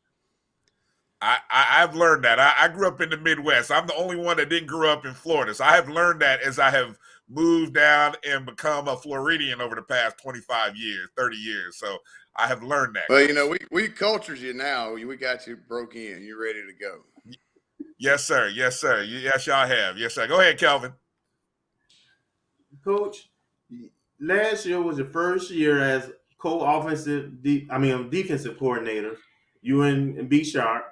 And you all set the bar so high, man. I mean, I don't know how the standard is a standard. I know that's your saying and everything, but just talk about how that opportunity and how you were able to leverage that opportunity and have such a high caliber defense first year out, and then talk about where you think your defense is right now with, you know, departures and new guys. Well, and just being straight up and honest, we had some really, really good players last year.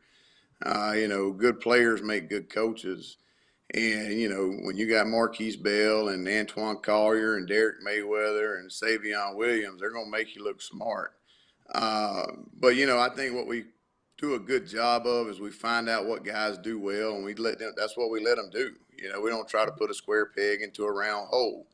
We take the guys, you know, like we'll take 31, Isaiah Land. You know, had 2 sacks the year before. Well, he had 19 last year. Well, we let him rush the passer.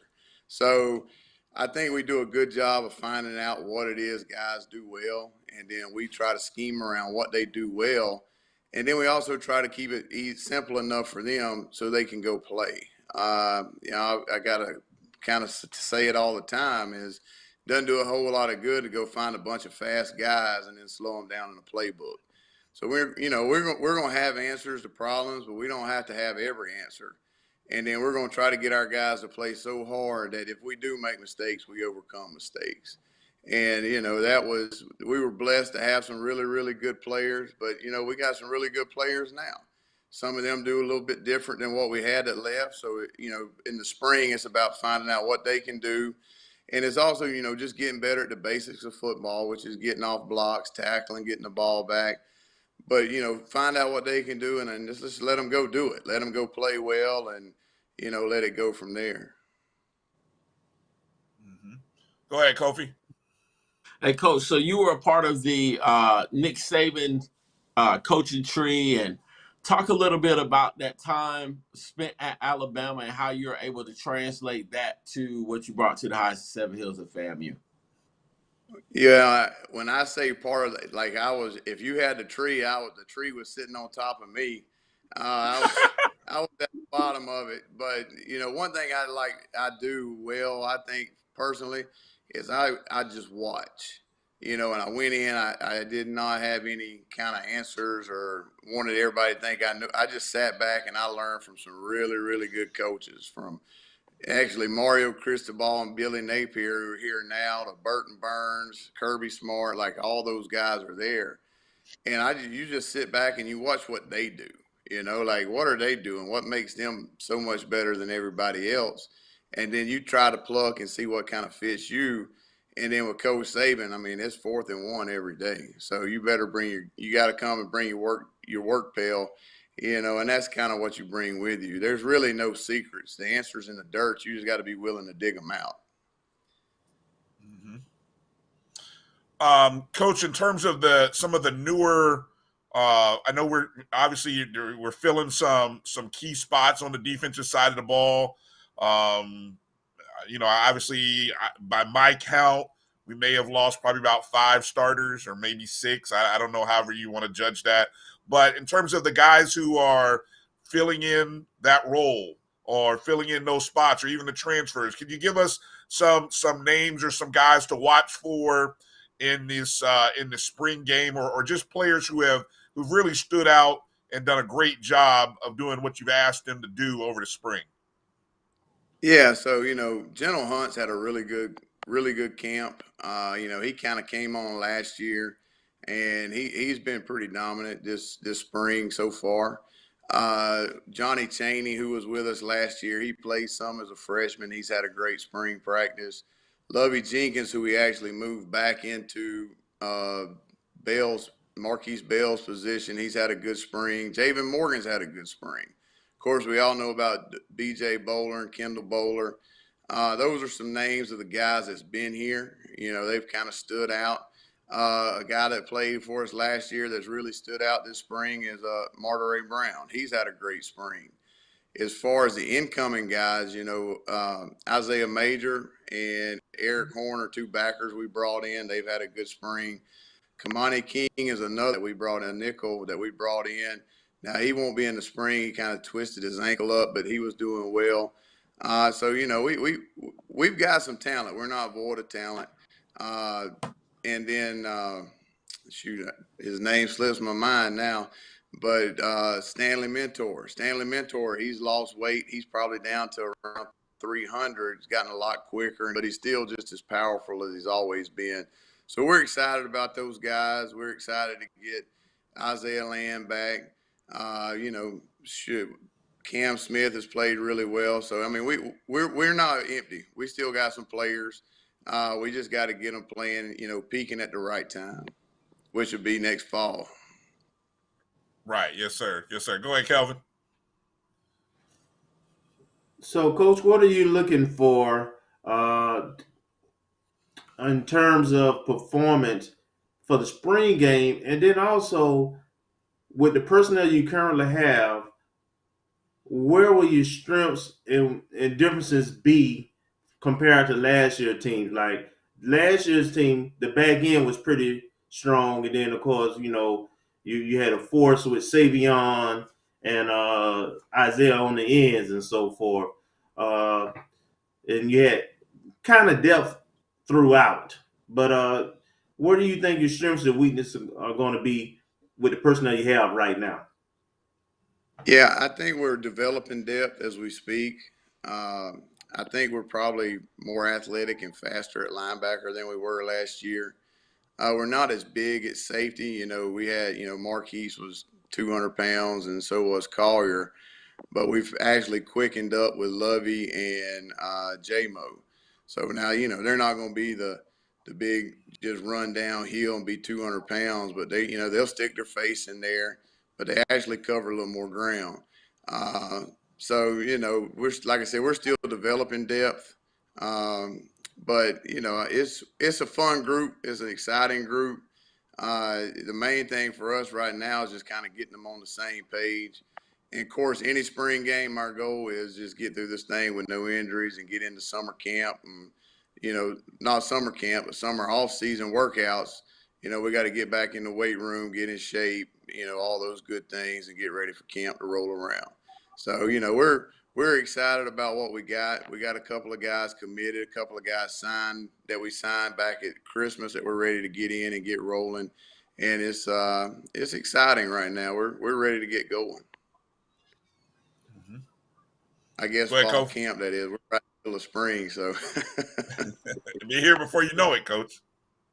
Yeah, it comes quick, doesn't it? Absolutely, man. I love the energy that is surrounding the program at this time. Talk about just what it meant to be, even though we were on the losing end in that playoff game, what were some of the things that we learned about our squad that's going to make us better going into 2022? So, a lot of times you can't go somewhere if you hadn't been there before, and that being the first time we've ever been in that kind of environment, being in the playoffs. We've been there now. So it won't be as such a big stage, I think, before. Another thing is we actually did some stuff we didn't typically do. And I think some of that comes down to the fact that, the stage might have been a little big for some, not others. But just the fact that we've been there before. So now when you go back, it's not just all brand new for you, which I think is a huge thing. And it's shoring up like the discipline thing and making sure you're in the right drops and the right fits. And, let's be honest, like that quarterback they had, he was a really, really good player. And hopefully we don't see too many more like him again, because he was, when I saw Savion had to like goat rope him to get him down, I was like, oh Lord, like I hope he don't pull it very much. But it was, they were a good squad, and, it was a good game. And we played with them for a while. But, we just had too many miscues. We had a fake extra point, which, that's entirely on me. And those things like that we can shore up and help us as we keep moving and progressing the program. And like I said, the more comfortable you get in playing in those environments, the better off you're going to be as a program. I was a high school coach for 15 years, and I would always load the front end of the schedule up because at the end you wanted to be peaking. And I think as a college is a little bit different because you got to win coming out the gate, but you had to take steps. You don't just go from A to Z. You got to go to B to C to D to E. And I think those are the steps that we're taking with the program and Coach Simmons and all the things we got going on. Hey, Coach, I know you've had a long day, so I want to get you out of here on this. But you're good. Okay. Well, see, don't say that now, Coach. But anyway, now with the I don't sleep anyway, man. We can go all night. Go ahead and finish another cup of coffee. Man. All right. Hey, well, let me ask about the self-scouting or even as you think about, take us behind the scenes on what it's like for you when you, how much or when do you start the process? What is it like, sort of self-scouting, and then also looking at your opponents, maybe from the past season or even the look ahead? What's the process like, or what's the timeline like for you in finding whether it be tendencies in Jackson State or Alabama A&M as you get ready for the fall? So when we get back from Christmas, that's when we really start our self-scout, or really after signing day. When you get back from Christmas, it's a mad dash to signing day. As soon as you finish that, now you just take your calls and you start going through your calls and seeing what you could do better or where you were weak at, or, little tweaks. We're always trying to tweak it and make things just a little bit better. Maybe add a stunt here or a blitz there. So, your self-scout, you're really just kind of going through and you're finding out like, okay, so they hit us on a big play here. Was it because of scheme? Did we miss a play? Was it technique? So now you kind of know what you need to add, take away, because you got to be careful that you don't add too much. Like we said before, we got really good players. We got really fast players, but we don't want to bog them down. We don't want to be out there with our socks and shoes off doing, arithmetic problems. We want to be able to let them play and do what they do. So, for that self-scout, that's kind of like right after Christmas. And then once you get through the self-scout, because I don't think you can really coach somebody else's team, you got to coach your team. So now once you get what you need to do, what you can get better, what you can get better at, now you can start worrying about the other team. So like if you take Jackson State, it's kind of hard to scout them because they're getting a new offensive coordinator, a new offensive line coach.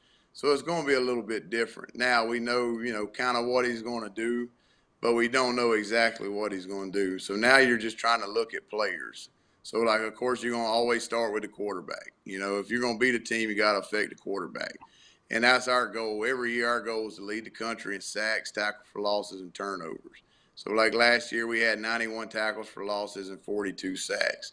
So now we're going to start scheming right away. All right, how can we get sacks, tackle for losses, and turnovers? And, so like for Jackson State, we can actually scheme the quarterback and see what's his throws.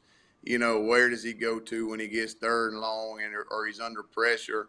Is he a quarterback that throws well out of pressure, or is he a quarterback like Aaron Rodgers? You don't want to pressure him too much because that's what he wants you to do. So, those are the things you look for and see where you can go. Now, the schools like we've been playing, like South Carolina State, they're not going to change. Coach Pugh's been there a long time, has done a really great job. So now you can kind of start seeing the tendencies that they do, And I think a lot of times you can't stop teams because you don't know what it is that they're trying to do. So this time of year now, you can really, dive in, break it down. Why are they putting a receiver inside or outside the hash? Why are they putting a sniffer tight or deep? Those things that you kind of dig into that you can kind of help scheme up and figure out how to stop a team. Because they all have their tendencies. We're just trying to figure them out and put the best plan together to stop them. Does that answer your question? It does. It does. Yes. Well, you know what comes out of it, Coach. A lot of people on the chats are asking, and I don't know if it's relevant to say what would we do differently against JSU, Jackson State, but when you look at them and say, do we feel more comfortable going up against them? Do you know what you would do differently, or how? That's what folks in the chats want to know. Well, we did pretty dang good, didn't we? We held them to Oh, no doubt. You're right. But no, yeah, I mean, we'll try to get a little more pressure on the quarterback. We're going to have to match up on their receivers, try to take away the jump balls, because when it was said and done, that's really what they hit us on was a couple of jump balls. When they did get it down to the goal line, they snuck those extra tackles in there. That kind of took us by surprise there. So we'll have a plan for those kind of things. But no, that's, you like I said, you got to affect the quarterback. So we got to find a few more ways to get to him, and then we got to make sure we can hold up against the jump balls, because they do have some big long guys out there. True that. Hey, Coach, I have this one question I gotta ask you. From last year's defense, what game? What was the moment that told you that you had a top 5 dominant type defense? When did you all know, you as a coach and then your team realize, hey man, we can be the best part of the team on the field every game? I would probably say South Carolina State. Like when we went into South Carolina State, we knew that quarterback was really good. The number 9, the receiver, and they had the big long kid. Those guys were really good, and they picked up the running back from Wake Forest. He was a good back. So we thought they were really good on offense. So when we kind of came in and we did what we did against them, I was like, all right, we got a chance to be pretty good. But as a coach, I don't know if you ever think you're good. You're always like, I don't know. Sometimes you kind of outthink yourself sometimes, and you think, well, this, that, or the other. But really and truly, probably I would say that South Carolina State game when we did what we did against them, because I knew they were a good team going into it. And, one thing about them, they're always physical.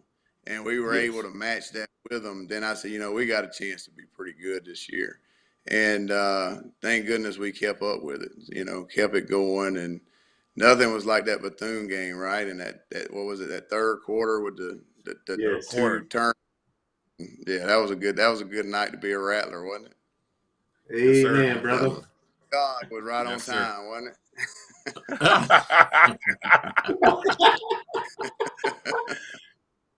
Kofi, you got anything for Coach before we close out? Oh, yes, sir.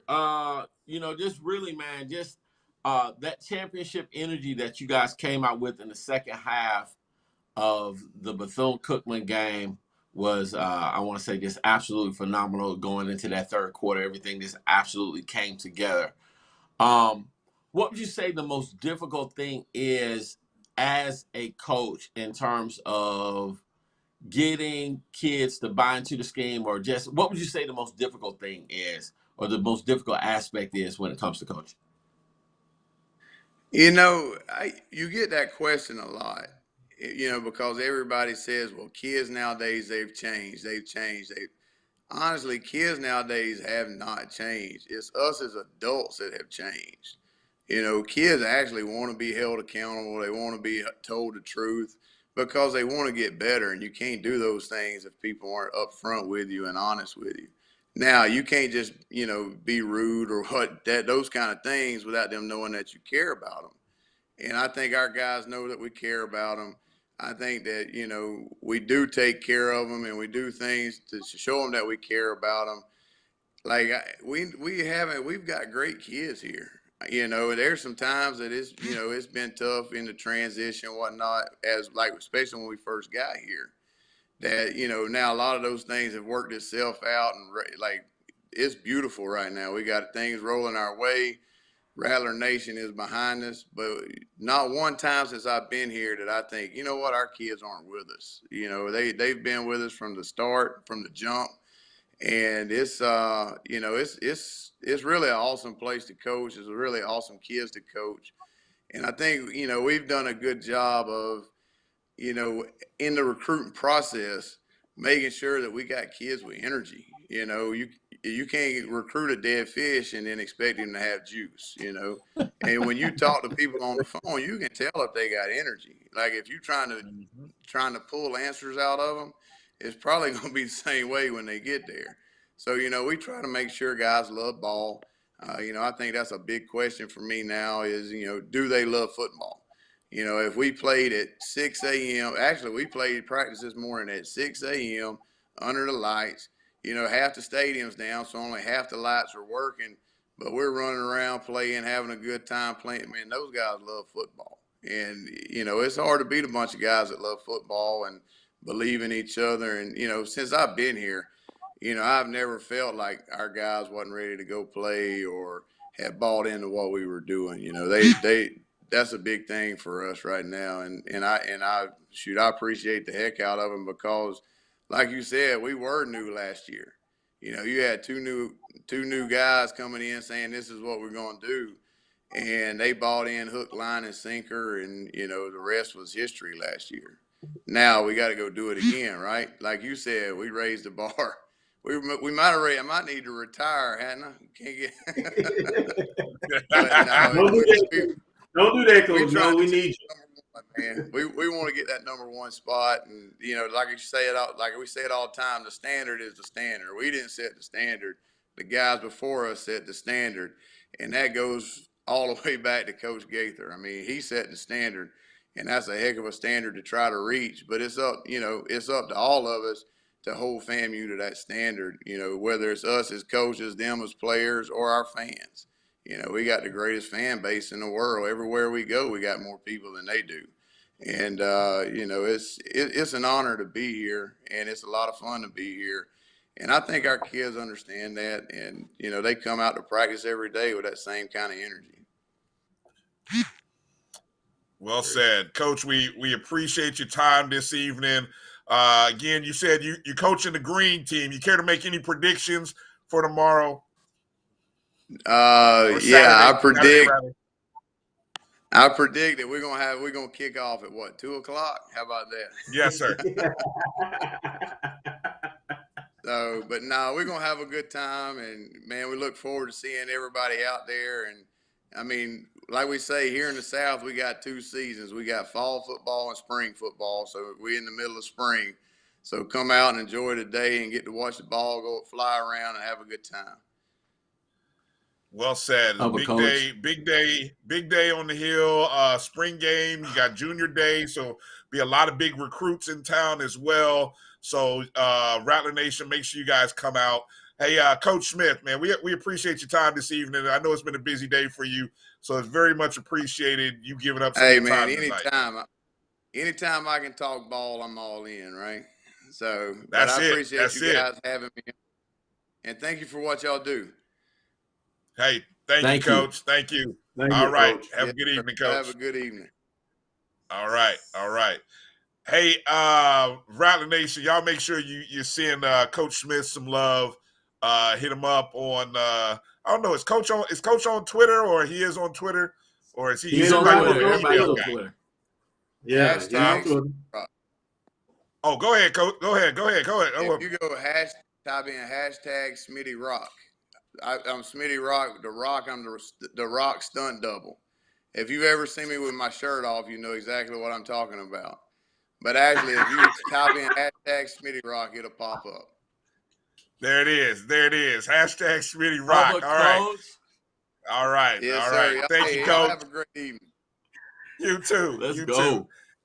Hey, I love that, man. Coach is the kind of guy I feel like I can sit around an open fire and talk ball with a lemonade one of those mason fish jars. And grits, man. That's fish and grits right there. I don't know what it is, but I feel like thank you. Yes, thank you. We just sit and talk about ball all day. I bet he's got some good stories too, boy. I bet your coach has some great stories.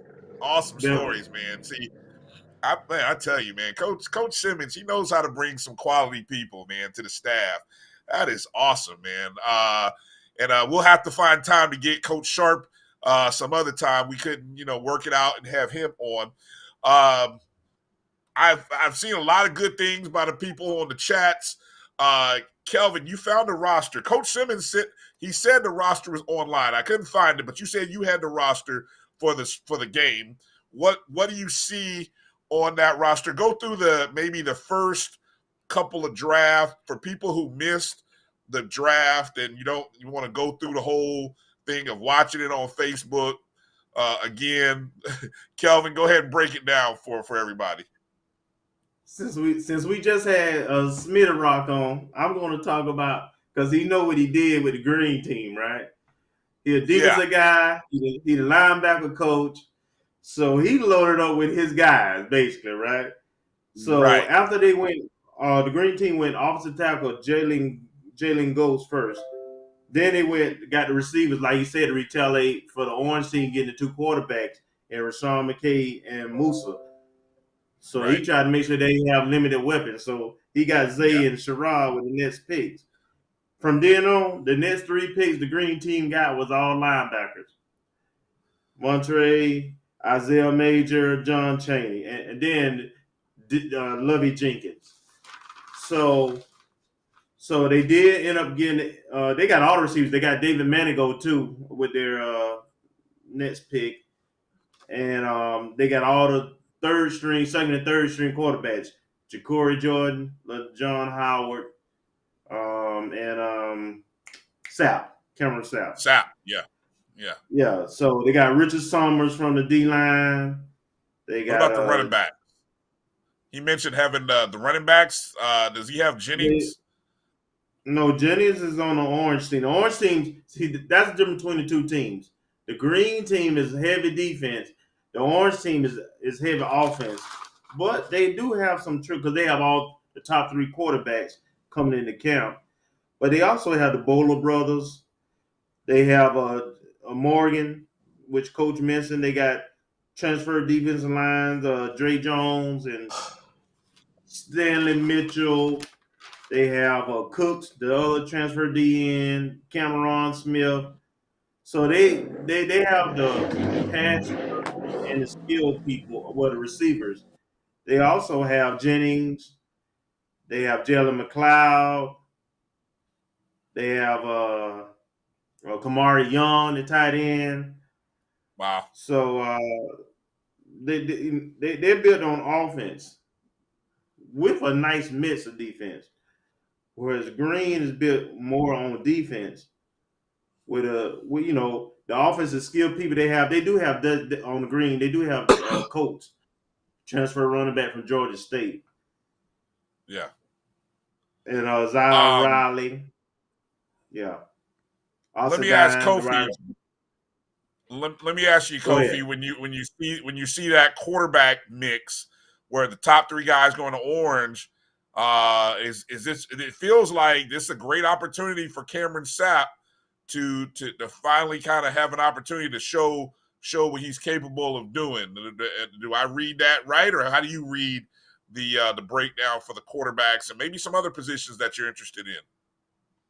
Well, I mean, we heard it here first from KJ, who coached the guys, that Cameron Sapp made a huge leap in the spring. So when you have an opportunity to go out there and make plays, he's gonna have an opportunity to throw to Zay, to throw to Jamarie, and that's two playmakers right there. In addition to Oxendine, who's a beast. You got Manigo, and Manigo has great hands. He'll stretch out and get the ball. We got Destin Coates, who really, let me tell you about Destin. Destin can play. So don't underestimate. That's a name that I think that people are going to come to know and love in Rattler Nation. And, they also have Eddie Tillman, who's got a ton of experience. So this team is going to be ready to make some plays, man. I'm excited to see how this actually comes out, man. And, we actually can wear orange and green uniforms in the orange and green game, which is actually a first in a long time. Really? What were we doing before? Normally they wear some white or some gray or some, just everything but orange and green. I'm like, guys, it's orange and green. Orange and green. It's orange and green game. But so our guys are going to be able to wear it, man. I think it's going to be cool. The question is, do they go white pants, or do they go all orange, all green, or do they do the mixed combo? I don't know, bro. It looked like they had in the locker room and in the draft, they had all orange and all green. So we're gonna see. That'll be interesting to see what color scheme. Did they go white helmets, or I'm a bit of a uniform geek, so I mean I'm kind of interested to see how we come out. Why I can't wait for. I'm sorry. I just can't wait for Coach Simmons to get on, because I want to know about these LeBron uniforms and what we got coming down the pike. See if we can pull something out of them. Yeah. Those will probably be coming in the fall. Well, hey, look, those of you who are watching the show, we will be in Tallahassee this weekend. We're gonna do a show. We'll do a pregame show live Saturday morning, and then we'll find our way inside of the stadium somehow, some way. We'll be taking copious notes. Not sure if and how we'll do a post-game wrap-up. Maybe it might just be an audio-related thing, but we're going to find a way to do something post-game related. Maybe it may be Sunday, but we'll try to figure out a way to really break down what we saw and maybe give a way too early depth chart. If we were entrusted with making a depth chart, maybe we would, which they would never give us that. Coach Simmons would be like, you crazy. But anyway, we're gonna do one, and we'll see how much it resembles the actual depth chart in the fall, or not. Just something to think about. But be looking out for an announcement.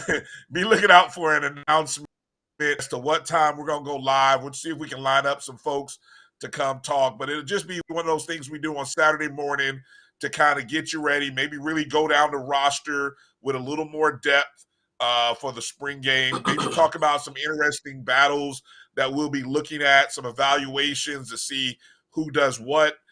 So that's kind of what the plan is for Saturday. We'll try to, we'll have a couple cameras out. We'll try to get some video. But we're looking forward to it. Again, you will be able to watch it on Facebook. Facebook on probably FAMU Athletics, their Facebook feed.